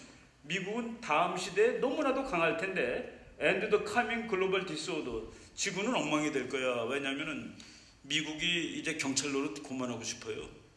다 되거든. 여기서. 그 다 되던 것이 1898년까지 이야기입니다. 1776년 미국이 생긴 다음에서부터 1898년까지는 국제정치를 안 해도 되는 나라였습니다. 다 돼요. 석유도 있고 먹을 것도 있고. 근데 그게 또다시 오고 있는 겁니다. 그래서 이 사람은 야, 미국이 세계에 나가서 설치지 않으면은, 그게 지금 미국 국민한테 여론조사 해봤더니 세 가지입니다. 미국은 이제 국제 문제에서 손 띄라. 그게 인디펜던트 아메리카입니다. 독립하세요. 미국 국민의 36%가 그게 더 좋을 것 같은데요. 대답했습니다. 야, 미국이 냐? 그래도 미국은 세계 문제를 나가서 돈이 좀 들더라도 도와줄 나라 도와주고 다 민주국가 만들어야지. 그게 이제 인디스펜서블 아메리카라고 그러는데, 그 그룹을 미국 국민의 28%입니다. 그 나머지 36%는 뭐냐? 돈 되는 데 가서 도와주자. 중요한 데만 도와주고 가서 돈도 받자. 트럼프가 거기 속합니다. 트럼프가 만약 인디펜던트 아메리카나 그러면 그냥 옵니다. 근데 이제 그렇진 않아요. 트럼프 혼자 되는 게 아니라 미국 국민들이 이 나라 지키는데 우리가 피를 얼마나 많이 흘렸는데 이걸 그냥 토하고 나옵니까? 중국한테 이거 물려줄 거예요? 이건 당신? 안 되는 거죠.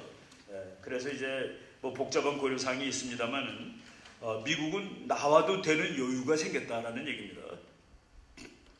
그 책, 그 똑같은 저자가 1년 사이에 책을 2권을 썼는데, Absent Superpower, 이제 미국은 결석해도 돼요, 국제정치에서.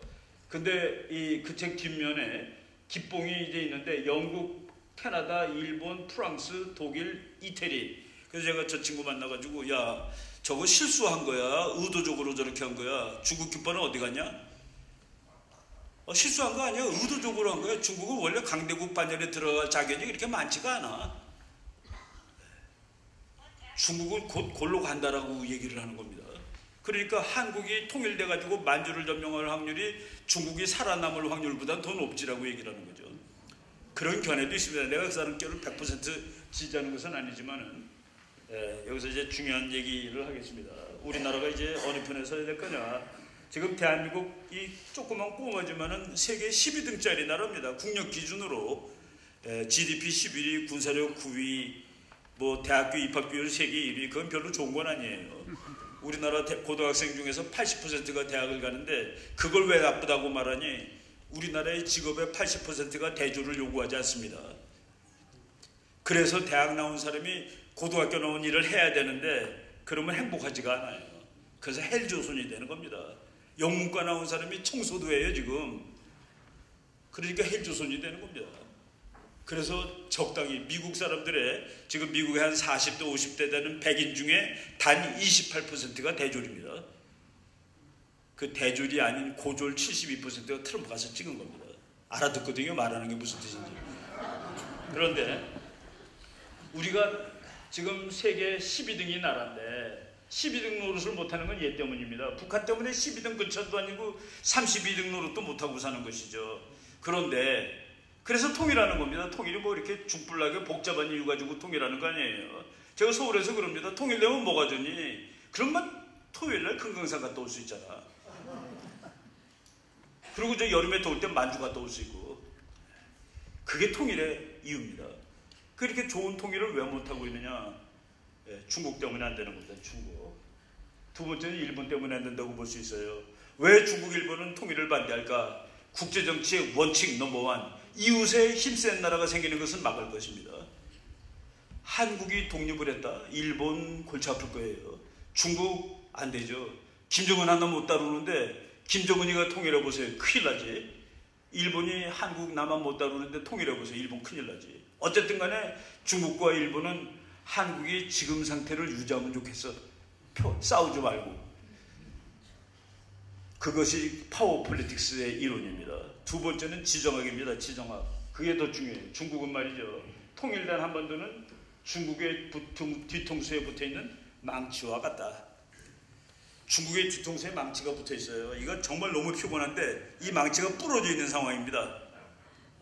일본은, 통일된 한반도는 일본의 심장을 겨누고 있는 단도와 같다. 이 단도가 부러져 있어요. 그래서 우리나라는 통일이 안 되는 겁니다. 그런데 통일을 이야기하는 것은 미국이 중국 너 뭐라고 그랬냐? 네 뒤통수를 떼는 망치? 그 내가 통일시켜서 그 망치를 내가 들고 있으면 되겠구만. 일본 너 심장을 찌르는 칼? 넌 내가 너랑 지금 친하지만 너는 나한테 덤벼든 놈이라서 내가 너 못 믿어. 통일시켜가지고 한반도를 집거로 하겠다는 게 미국의 대전략입니다. 미국은 옛날에도 한번 통일을 시키려고 그러다가 뜨거워했습니다. 6.25 때. 이거 통일 간단하게 되는 거 아니구나. 중국이 저 가만 안 있는구나. 그래서 미국이 통일시킬 생각을 사실은 안 하고 있었죠. 그러다가 지금 통일을 시켜야 될 때가 왔습니다. 전략적으로.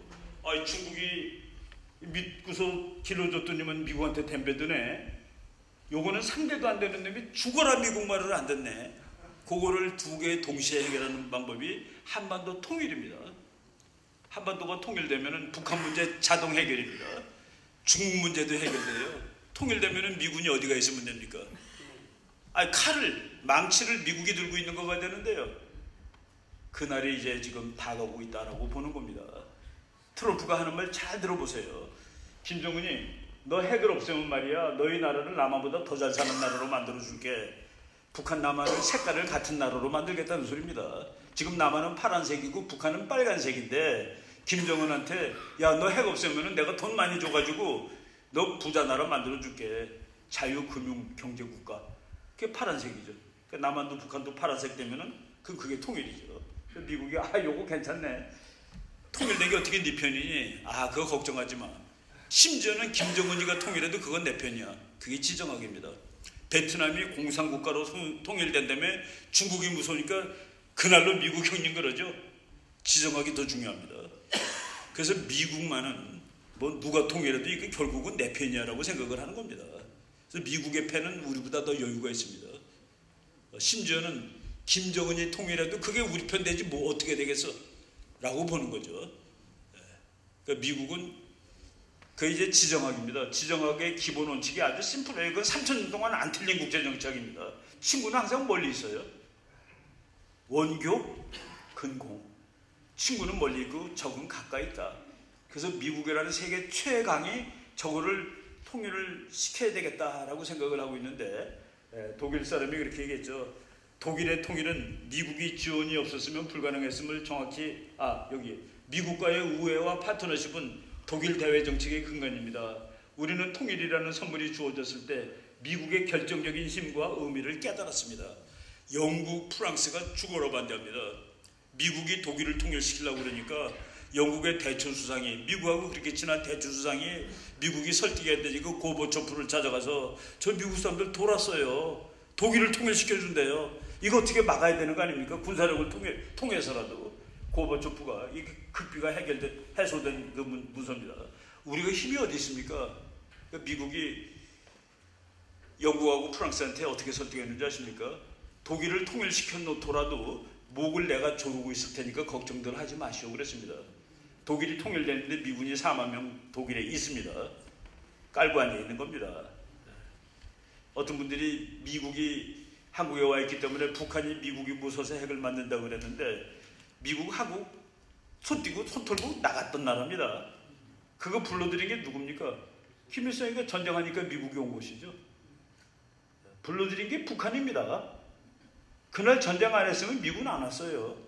그리고 전쟁 안 했어도 소련 탱크 가지고 전쟁 안 했으면 안 왔습니다. 그리고 중공군 안 왔으면 미국 나갑니다. 소련 탱크로 중공군이 와가지고 싸워놓고 한반도에 지금 미국이 있는데 네가 나를 위협하기 때문에 내가 핵을 만들어야 돼.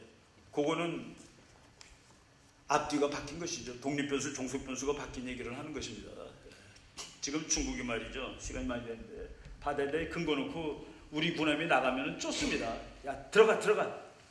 바다에 저런 날은 없어요.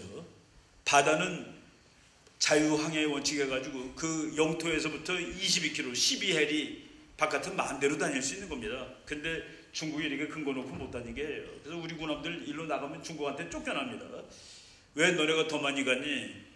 우리가 크니까. 그러니까 중국 답입니다. 우리가 크니까. 이게 말이 되는 겁니까? 저거 뭡니까? 미국의 해양경비정이죠. 저 배가 서해바다를 드나듭니다. 중국은 아마 기절할 것 같을 거예요. 미국이 거기까지 가면서 여기까지가 우리 해안이네. 너가 한국이 약하다고 웃기냐? 그런 의미를 지난 6월 5일 날 한 바퀴 서해바다를 통과해가지고 중국을 경악하게 만드는 일입니다. 뭐 중국은 아무 때나 그냥 비행기 몇십 대씩 막 뛰고 난리죠. 이게 니네 거냐? 이거 내 거 같은데? 뭐 소련 비행기, 중국 비행기 뭐 개판입니다. 저 아무 말도 못합니다. 한국은. 쭉 보시고. 여러분 제가 어디 강의하러 갔을 때 말이죠. 미국 지도 가까우면 가까우다 Sea of Japan이라고 그러는데 그러면 꼭 질문합니다. 교수님 왜 Sea of Japan이라고 써있는 거 가져오셨어요? 이스트 C라는 걸 가져와야지. 이스트 C 찾으려면 정말 힘듭니다. 그래서 내가 그다음부터는 중국 지도 가지고 다닙니다. 이 바다 이름이 일본해라고 써있거든요. 화나는 사람 가서 중국 정부한테 항의하세요. 그러고 넘어갑니다. 중국 공식 지도에 일본해라고 돼 있습니다. 우리나라 사람들 미국 공부성 와서 Sea of Japan을 바꿔달라고 조릅니다. 중국에 가서 졸랐다는 얘기 아직 들어보지 못했습니다. 쭉 보시고 바다에 있는 저 인공섬을 저렇게 비행장 만들어 놓고 국제법에 의하면 인공섬은 영해를 가질 수 없다. 근데 영해를 만들어 가지고 배들을 못 다니게 합니다. 근데 이 세상의 모든 나라 배가 중국이 이거 영해야 그러면 불법임에도 못 갑니다. 왜? 주목이 먼저니까. 그 중국이 영해라고 선포한 그 바다를 미국 군함들이 다니고 있습니다. 깃발 크게 달고. 왜? 여기는 다닐 수 있는 것이니까 국제법에 의하면. 그 성질 급한 중국 해군 대위가 쏘면은 그날 전쟁 나는 겁니다. 이거가 우리 땅이라는데 네가 지나가니? 미국은 국제법상으로 이게 어떻게 니네 바다야? 너가 불법이잖아. 지금 이런 일이 저 남전해에서 매일 일어나고 있죠. 미국 군함이 큰 깃발 달고 가는 장면입니다. 중국이 지바다라고 그러는데 이런 것들이 비행기도 날아다니고 미국이 야 영국 프랑스 너도 와서 같이 해. 호주 같이 하고 일본이 나도 할게요. 너는 그만 한국 같이 할까? 아유 형님. 그래서 영국 프랑스 호주 군함들이 그 바다를 미군하고 같이 다닙니다. 일본은 나도 좀 껴줘요. 미국이 안 껴줍니다. 바로 이런 일들이 있고 중국은 왜 이렇게 힘이 셀수록 못생기지냐 너는. 이게 그 세계에서 나오는 모습들이죠. 쭉 그냥 넘어가고 중국이 말이죠. 필리핀이 하도 중국이 모든 섬을 짓거라고 주장하니까 여기 있는 거 다 유엔에다가 제소를 했습니다. 그래갖고서 만장일치로 이겼습니다. 16대 0으로. 16대 0으로 이기는 날 시진핑이가 중국 해군에 대해서 전투태세 명령을 바랍니다. 그게 중국이에요. 국제법 아무도 안 지킵니다. 힘이 더 먼저죠. 그 미국은 인도까지 전부 다 이제 자기 바다로 만드는 거. 이 책 얘기하고 아까 금방 내가 이 호르무즈 해협 여기에 미국 군함이 두 척이 항상 있다고 그랬죠. 항공모함이 여기입니다. 여기에 우리나라 석유의 70%, 일본 석유 70%, 중국 석유의 47%, 미국의 10%. 그래서 이 10%가 없어지면 미국이 죽기 때문에 항공모함 두 척 여기를 30년 지켰는데 지금은 다 나왔다. 이제 미국 해군은 어느 날 급하냐. 그래도 미국은 세계 문제를 다 가서 돈이 좀 들더라도 도와줄 나라 도와주고 다 민주국가 만들어야지. 그게 이제 인디스펜서블 아메리카라고 그러는데 그 그룹을 미국 국민의 28%입니다. 그 나머지 36%는 뭐냐? 돈 되는 데 가서 도와주자.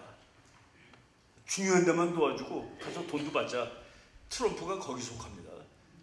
트럼프가 만약 인디펜던트 아메리카나 그러면 그냥 옵니다. 근데 이제 그렇진 않아요. 트럼프 혼자 되는 게 아니라 미국 국민들이 이 나라 지키는데 우리가 피를 얼마나 많이 흘렸는데 이걸 그냥 터오고 나옵니까? 중국한테 이거 물려줄 거예요? 이건 당신? 안 되는 거죠. 그래서 이제 뭐 복잡한 고려사항이 있습니다만은 미국은 나와도 되는 여유가 생겼다라는 얘기입니다. 그 책, 그 똑같은 저자가 1년 사이에 책을 2권을 썼는데 앱센트 슈퍼파워. 이제 미국은 결석해도 돼요. 국제정치에서. 근데 그 책 뒷면에 기봉이 이제 있는데 영국, 캐나다, 일본, 프랑스, 독일, 이태리. 그래서 제가 저 친구 만나가지고 야 저거 실수한 거야. 의도적으로 저렇게 한 거야. 중국 깃발은 어디 갔냐? 실수한 거 아니야. 의도적으로 한 거야. 중국은 원래 강대국 반열에 들어갈 자격이 그렇게 많지가 않아. 중국은 곧 골로 간다라고 얘기를 하는 겁니다. 그러니까 한국이 통일돼가지고 만주를 점령할 확률이 중국이 살아남을 확률보다 더 높지라고 얘기를 하는 거죠. 그런 견해도 있습니다. 내가 그 사람 께를 100% 지지하는 것은 아니지만은 여기서 이제 중요한 얘기를 하겠습니다. 우리나라가 이제 어느 편에 서야 될 거냐.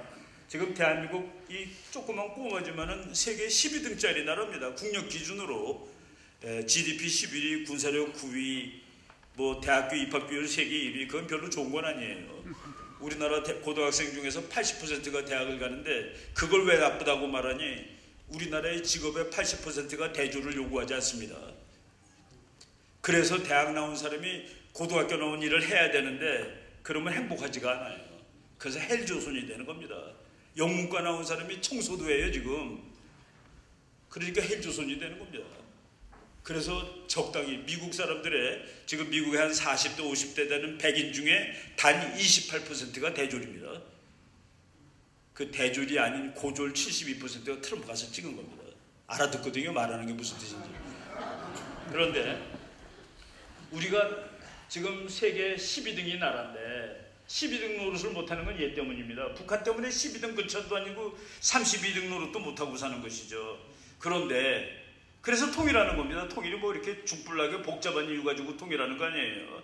제가 서울에서 그럽니다. 통일되면 뭐가 좋니? 그러면 토요일날 금강산 갔다 올 수 있잖아. 그리고 저 여름에 더울 때 만주 갔다 올 수 있고. 그게 통일의 이유입니다. 그렇게 좋은 통일을 왜 못하고 있느냐? 중국 때문에 안 되는 겁니다. 중국. 두 번째는 일본 때문에 안 된다고 볼 수 있어요. 왜 중국, 일본은 통일을 반대할까? 국제정치의 원칙 넘버원. 이웃에 힘센 나라가 생기는 것은 막을 것입니다. 한국이 독립을 했다. 일본 골치 아플 거예요. 중국 안 되죠. 김정은 하나 못 다루는데 김정은이가 통일해보세요. 큰일 나지. 일본이 한국 남한 못 다루는데 통일해보세요. 일본 큰일 나지. 어쨌든 간에 중국과 일본은 한국이 지금 상태를 유지하면 좋겠어. 싸우지 말고. 그것이 파워 폴리틱스의 이론입니다. 두 번째는 지정학입니다. 지정학. 그게 더 중요해요. 중국은 말이죠. 통일된 한반도는 중국의 뒤통수에 붙어있는 망치와 같다. 중국의 뒤통수에 망치가 붙어있어요. 이건 정말 너무 피곤한데 이 망치가 부러져 있는 상황입니다. 일본은 통일된 한반도는 일본의 심장을 겨누고 있는 단도와 같다. 이 단도가 부러져 있어요. 그래서 우리나라는 통일이 안 되는 겁니다. 그런데 통일을 이야기하는 것은 미국이 중국 너 뭐라고 그랬냐? 네 뒤통수를 떼는 망치? 그 내가 통일시켜서 그 망치를 내가 들고 있으면 되겠구만. 일본 너 심장을 찌르는 칼? 넌 내가 너랑 지금 친하지만 너는 나한테 덤벼든 놈이라서 내가 너 못 믿어. 통일시켜가지고 한반도를 직거로 하겠다는 게 미국의 대전략입니다. 미국은 옛날에도 한번 통일을 시키려고 그러다가 뜨거워했습니다. 6.25 때. 이거 통일 간단하게 되는 거 아니구나. 중국 저 가만 안 있는구나. 그래서 미국이 통일 시킬 생각을 사실은 안 하고 있었죠. 그러다가 지금 통일을 시켜야 될 때가 왔습니다. 전략적으로. 중국이 믿고서 길러줬더니만 미국한테 덤벼드네. 요거는 상대도 안 되는 놈이 죽어라 미국 말을 안 듣네. 그거를 두 개 동시에 해결하는 방법이 한반도 통일입니다. 한반도가 통일되면 북한 문제 자동 해결입니다. 중국 문제도 해결돼요. 통일되면 미군이 어디가 있으면 됩니까? 망치를 미국이 들고 있는 거가 되는데요. 그날이 이제 지금 다가오고 있다라고 보는 겁니다. 트럼프가 하는 말 잘 들어보세요. 김정은이 너 핵을 없애면 말이야 너희 나라를 남한보다 더 잘 사는 나라로 만들어줄게. 북한 남한을 색깔을 같은 나라로 만들겠다는 소리입니다. 지금 남한은 파란색이고 북한은 빨간색인데 김정은한테 야 너 핵 없애면 내가 돈 많이 줘가지고 너 부자 나라 만들어줄게. 자유금융경제국가. 그게 파란색이죠. 남한도 북한도 파란색 되면은 그게 통일이죠. 미국이 요거 괜찮네. 통일된 게 어떻게 네 편이니? 그거 걱정하지 마. 심지어는 김정은이가 통일해도 그건 내 편이야. 그게 지정학입니다. 베트남이 공산국가로 통일된다며 중국이 무서우니까 그날로 미국 형님 그러죠. 지정학이 더 중요합니다. 그래서 미국만은 누가 통일해도 이게 결국은 내 편이야라고 생각을 하는 겁니다. 그래서 미국의 편은 우리보다 더 여유가 있습니다. 심지어는 김정은이 통일해도 그게 우리 편 되지 뭐 어떻게 되겠어? 라고 보는 거죠. 그러니까 미국은 이제 지정학입니다. 지정학의 기본 원칙이 아주 심플해요. 그건 3000년 동안 안 틀린 국제정책입니다. 친구는 항상 멀리 있어요. 원교, 근공. 친구는 멀리 있고 적은 가까이 있다. 그래서 미국이라는 세계 최강이 저거를 통일을 시켜야 되겠다라고 생각을 하고 있는데 독일 사람이 그렇게 얘기했죠. 독일의 통일은 미국이 지원이 없었으면 불가능했음을 정확히 여기 미국과의 우애와 파트너십은 독일 대외 정책의 근간입니다. 우리는 통일이라는 선물이 주어졌을 때 미국의 결정적인 힘과 의미를 깨달았습니다. 영국, 프랑스가 죽어라 반대합니다. 미국이 독일을 통일시키려고 그러니까 영국의 대처 수상이, 미국하고 그렇게 친한 대처 수상이 미국이 설득해야 되니까 고버초프를 찾아가서 저 미국 사람들 돌았어요. 독일을 통일시켜준대요. 이거 어떻게 막아야 되는 거 아닙니까? 군사력을 통해서라도. 고버초프가 이 극비가 해소된 그 문서입니다. 우리가 힘이 어디 있습니까? 미국이 영국하고 프랑스한테 어떻게 설득했는지 아십니까? 독일을 통일시켜 놓더라도 목을 내가 조르고 있을 테니까 걱정들 하지 마시오 그랬습니다. 독일이 통일됐는데 미군이 4만 명 독일에 있습니다. 깔고 앉아 있는 겁니다. 어떤 분들이 미국이 한국에 와 있기 때문에 북한이 미국이 무서워서 핵을 만든다고 그랬는데 미국하고 손 띄고 손 털고 나갔던 나라입니다. 그거 불러들인 게 누굽니까? 김일성이가 전쟁하니까 미국이 온 것이죠. 불러들인 게 북한입니다. 그날 전쟁 안 했으면 미국은 안 왔어요. 그리고 전쟁 안 했어도 소련 탱크 가지고 전쟁 안 했으면 안 왔습니다. 그리고 중공군 안 왔으면 미국 나갑니다. 소련 탱크로 중공군이 와가지고 싸워놓고 한반도에 지금 미국이 있는데 네가 나를 위협하기 때문에 내가 핵을 만들어야 돼. 그거는 앞뒤가 바뀐 것이죠. 독립변수, 종속변수가 바뀐 얘기를 하는 것입니다. 지금 중국이 말이죠. 시간이 많이 됐는데 바다에 근거 놓고 우리 군함이 나가면 쫓습니다. 야 들어가. 바다에 저런 날은 없어요. 바다는 자유항해의 원칙 해가지고 그 영토에서부터 22km, 12해리 바깥은 마음대로 다닐 수 있는 겁니다. 근데 중국이 이렇게 근거 놓고 못 다니게 해요. 그래서 우리 군함들 일로 나가면 중국한테 쫓겨납니다. 왜 너네가 더 많이 갔니? 우리가 크니까. 그러니까 중국 답입니다. 우리가 크니까. 이게 말이 되는 겁니까? 저거 뭡니까? 미국의 해양경비정이죠. 저 배가 서해 바다를 드나듭니다. 중국은 아마 기절할 것 같을 거예요. 미국이 거기까지 가면서 여기까지가 우리 해안이네. 너가 한국이 약하다고 웃기냐? 그런 의미를 지난 6월 5일 날 한 바퀴 서해 바다를 통과해가지고 중국을 경악하게 만드는 일입니다. 뭐 중국은 아무 때나 그냥 비행기 뭐 몇십 대씩 막 뛰고 난리죠. 이게 니네 거냐? 이거 내 거 같은데? 뭐 소련 비행기, 중국 비행기 뭐 개판입니다. 저 아무 말도 못합니다. 한국은. 쭉 보시고. 여러분 제가 어디 강의하러 갔을 때 말이죠. 미국 지도 가까우면 가까우다 Sea of Japan이라고 그러는데 그러면 꼭 질문합니다. 교수님 왜 Sea of Japan이라고 써있는 거 가져오셨어요? 이스트 C라는 걸 가져와야지. 이스트 C 찾으려면 정말 힘듭니다. 그래서 내가 그다음부터는 중국 지도 가지고 다닙니다. 이 바다 이름이 일본해라고 써있거든요. 화나는 사람 가서 중국 정부한테 항의하세요. 그러고 넘어갑니다. 중국 공식 지도에 일본해라고 돼 있습니다. 우리나라 사람들 미국 국무성 와서 Sea of Japan을 바꿔달라고 조릅니다. 중국에 가서 졸랐다는 얘기 아직 들어보지 못했습니다. 쭉 보시고 바다에 있는 저 인공섬을 저렇게 비행장 만들어 놓고 국제법에 의하면 인공섬은 영해를 가질 수 없다. 근데 영해를 만들어 가지고 배들을 못 다니게 합니다. 근데 이 세상의 모든 나라 배가 중국이 이거 영해야 그러면 불법임에도 못 갑니다. 왜? 주목이 먼저니까. 그 중국이 영해라고 선포한 그 바다를 미국 군함들이 다니고 있습니다. 깃발 크게 달고. 왜? 여기는 다닐 수 있는 것이니까 국제법에 의하면. 그래서 성질 급한 중국 해군 대위가 쏘면은 그날 전쟁 나는 겁니다. 이거가 우리 땅이라는데 네가 지나가니? 미국은 국제법상으로 이게 어떻게 니네 바다야? 너가 불법이잖아.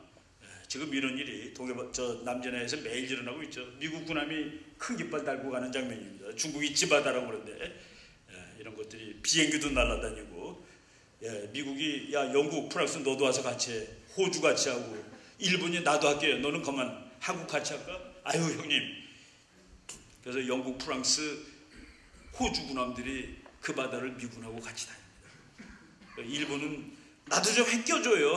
미국이 안 껴줍니다. 바로 이런 일들이 있고 중국은 왜 이렇게 힘이 셀수록 못생기지냐 너는. 이게 그 세계에서 나오는 모습들이죠. 쭉 그냥 넘어가고 중국이 말이죠. 필리핀이 하도 중국이 모든 섬을 짓거라고 주장하니까 여기 있는 거 다 그래서 유엔에다가 제소를 했습니다. 그래갖고서 만장일치로 이겼습니다. 16대 0으로. 16대 0으로 이기는 날 시진핑이가 중국 해군에 대해서 전투태세 명령을 발합니다. 그게 중국이에요. 국제법 아무도 안 지킵니다. 힘이 더 먼저죠. 그 미국은 인도까지 전부 다 이제 자기 마음대로 만드는 거. 이 책 얘기하고 아까 금방 내가 이 호르무즈 해협 여기에 미국 군함이 두 척이 항상 있다고 그랬죠. 항공모함이 여기입니다. 여기에 우리나라 석유의 70%, 일본 석유 70%, 중국 석유의 47, 미국의 10. 그래서 이 10%가 없어지면 미국이 죽기 때문에 항공모함 두 척이 여기를 30년 지켰는데 지금은 다 나왔다. 이제 미국 해군은 어느 날 이거 막으러 간다. 그럼 중국이 죽을 테니까 그렇게 이제 전략이 바뀌었다라고 얘기하겠습니다. 네, 박근혜 대통령이 저기 간 것은 좀 안 갔으면 했는데 갔습니다. 네, 그날이 2015년 9월 3일이었습니다. 미국 캘리포니아로 2015년 9월 3일. 그러니까 중국군이 1만 2천 명이 이제 행진한 하고서 한 7, 8시간 후에 미국군, 일본군 1만 1천 명이 캘리포니아 해안에서 상륙작전 연습을 했습니다. 우리는 왜 안 껴줘? 니네 대통령 어디가 계시니까 미국 답일 겁니다. 저건 참 신뢰를 잃은 행동이라고 저는 보고 있습니다. 쭉 넘어가시고 이제 중국은 거의 끝나가는데 중국 끝나는 결정타 하나 말하고 끝내겠습니다. 중국 가면 분당보다 큰 그런 신도시 빈거가 50개가 넘습니다.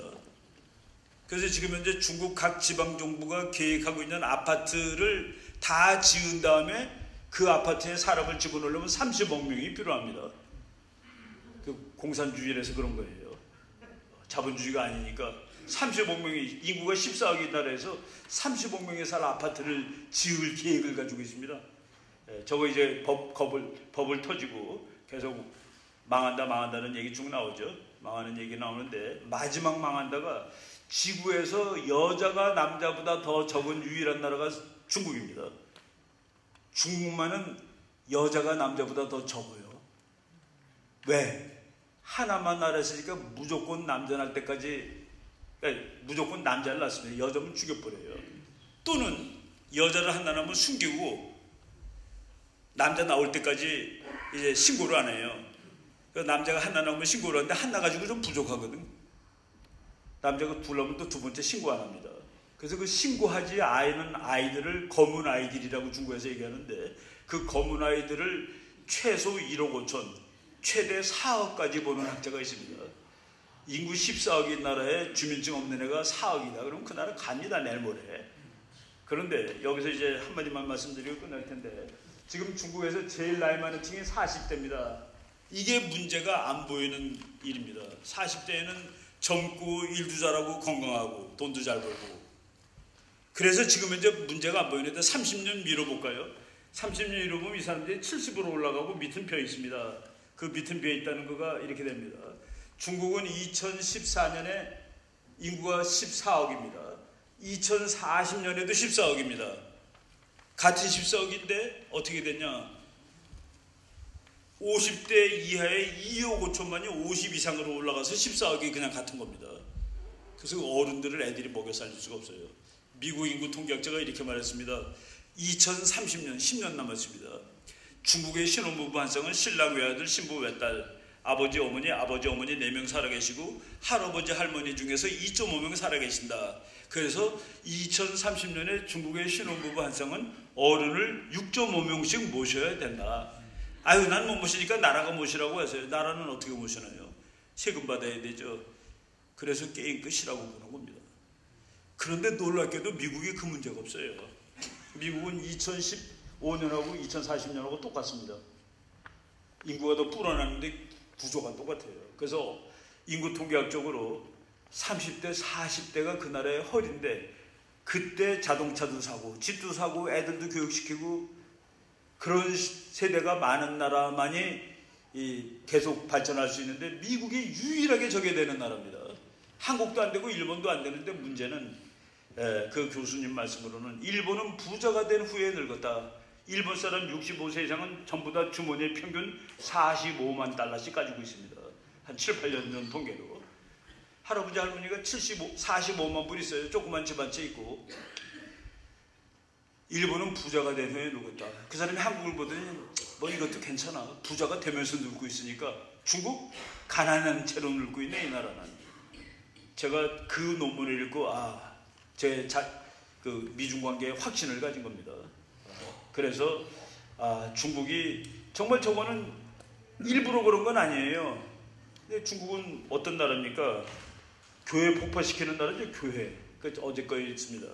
교회 폭파시키는데 첨탑은 집게로 쪄가지고 뽁 하고 뜯어내고 그리고 뭘 했는지 폭삭 깔았더라고요. 인플로전, 익스플로드는 이렇게 되는 건데 그래서 지금 교회를 다 뜯고 있습니다. 중국이. 그래서 다 지역 요인으로 돼 있는데 여러분 미국에 있는 뭐 크리스마스 산타 이런 것들 다 메이드 인 차이나입니다. 중국이 그거 만들어 놓고 나머지를 자기도 그걸 하는 거예요. 그 맨 처음에는 봐주다가 지금은 이게 미국 서양식 풍조래요. 그게 그래가지고 못하게 합니다. 그리고 교회도 부시고 있고 이제 그런 그 나라인데 하여간 힘의 구조를 봤을 때도 미국을 당할 수가 없고 그리고 또 국제정치의 원리를 봤을 때도 미국이 가만히 있질 않고 근데 그런 이론이 지금은 거의 확실해지고 있죠. 그래서 마지막으로 제가 시간이 좀 넘었는데 재작년 11월 무렵에 공군대학이라고 우리나라 이제 공군 소령들이 공부하는 학교에서 교수님 와서 강의 하나 해주세요. 그래서 예 강의할게요. 제목이 뭔데? 그랬더니 미국이 승리할 것이라고 해달라는 거예요. 미국 중국과의 싸움에서 미국이 이긴다. 그래서 내가 강의는 그렇게 하는데 제목을 그렇게 강의한 적은 없어요. 그랬더니 교수님 중국이 이긴다도 한 사람 부릅니다. 그러니까 선생님은 미국이 이긴다라고 강의를 하시고 중국이 결국은 패권국이 된다는 강의도 하나 하니까 공군 소령들이 스스로 알아서 판단하게 하는 그런 목적으로 하는 거예요. 그래서 그럼 좋죠 뭐. 가서 강의를 했는데 내일이 졸업식이라고 그러더라고요. 그래서 그러면 중국이 이긴다는 학자는 누구를 모셔왔어요? 다 알죠 우리끼리는. 그러니까 섭외가 안 됐습니다라고 그러더라고요. 그래서 내가 그럼 부전승이네 그랬습니다. 우리나라에서 30년 후에 미국이 이기냐 중국이 1등일 것이냐에 대해서 거의 100% 나오는 그룹이 해군대학, 공군대학입니다. 거기에 가서 중국이 이긴다는 얘기하기에는 좀 버거웠던 것이죠. 근데 제가 뭐 이런 논쟁을 하는데 저는 항상 내가 이겼다고 생각을 합니다. 어느 경우라도. 데이터 확실하시죠? 뭐 석유, 뭐 인구 통계 그럼 그거보다 더 센 게 어디 있습니까? 과학. 정말 마지막으로 중국 아이들 공부 잘하는 애들 와서 미국 대학 와서 PhD 받습니다. PhD in Engineering, 공학 박사. 얘네들이 어떻게 뭐하고 살고 있느냐를 미국에서 추적 조사를 했습니다. 5년 동안을 보니까 92%가 미국에서 살고 있는 거예요. 그 머리 번쩍번쩍할 때 박사 받아서 신빙 박사일 때 아이디어가 막 나올 때 5년 동안 미국 회사에서 미국 연구소에서 있고 5년 지난 다음에 미국에서 이제 왕 박사 월급 5배 줄 테니까 여기 남지. 그 사람은 미국 시민권 받고 미국 생각에 이 사람은 나중에 노벨상 가는 사람입니다. 미국은 얼굴이 있다고 그랬습니까? 없다고 그랬습니까? 그래서 미국을 당할 나라가 없다는 그 얘기를 하는 겁니다. 네, 여기까지 하겠습니다. 이제 북한 얘기는 시간이 모자라니까 나중에 또 기회 주시면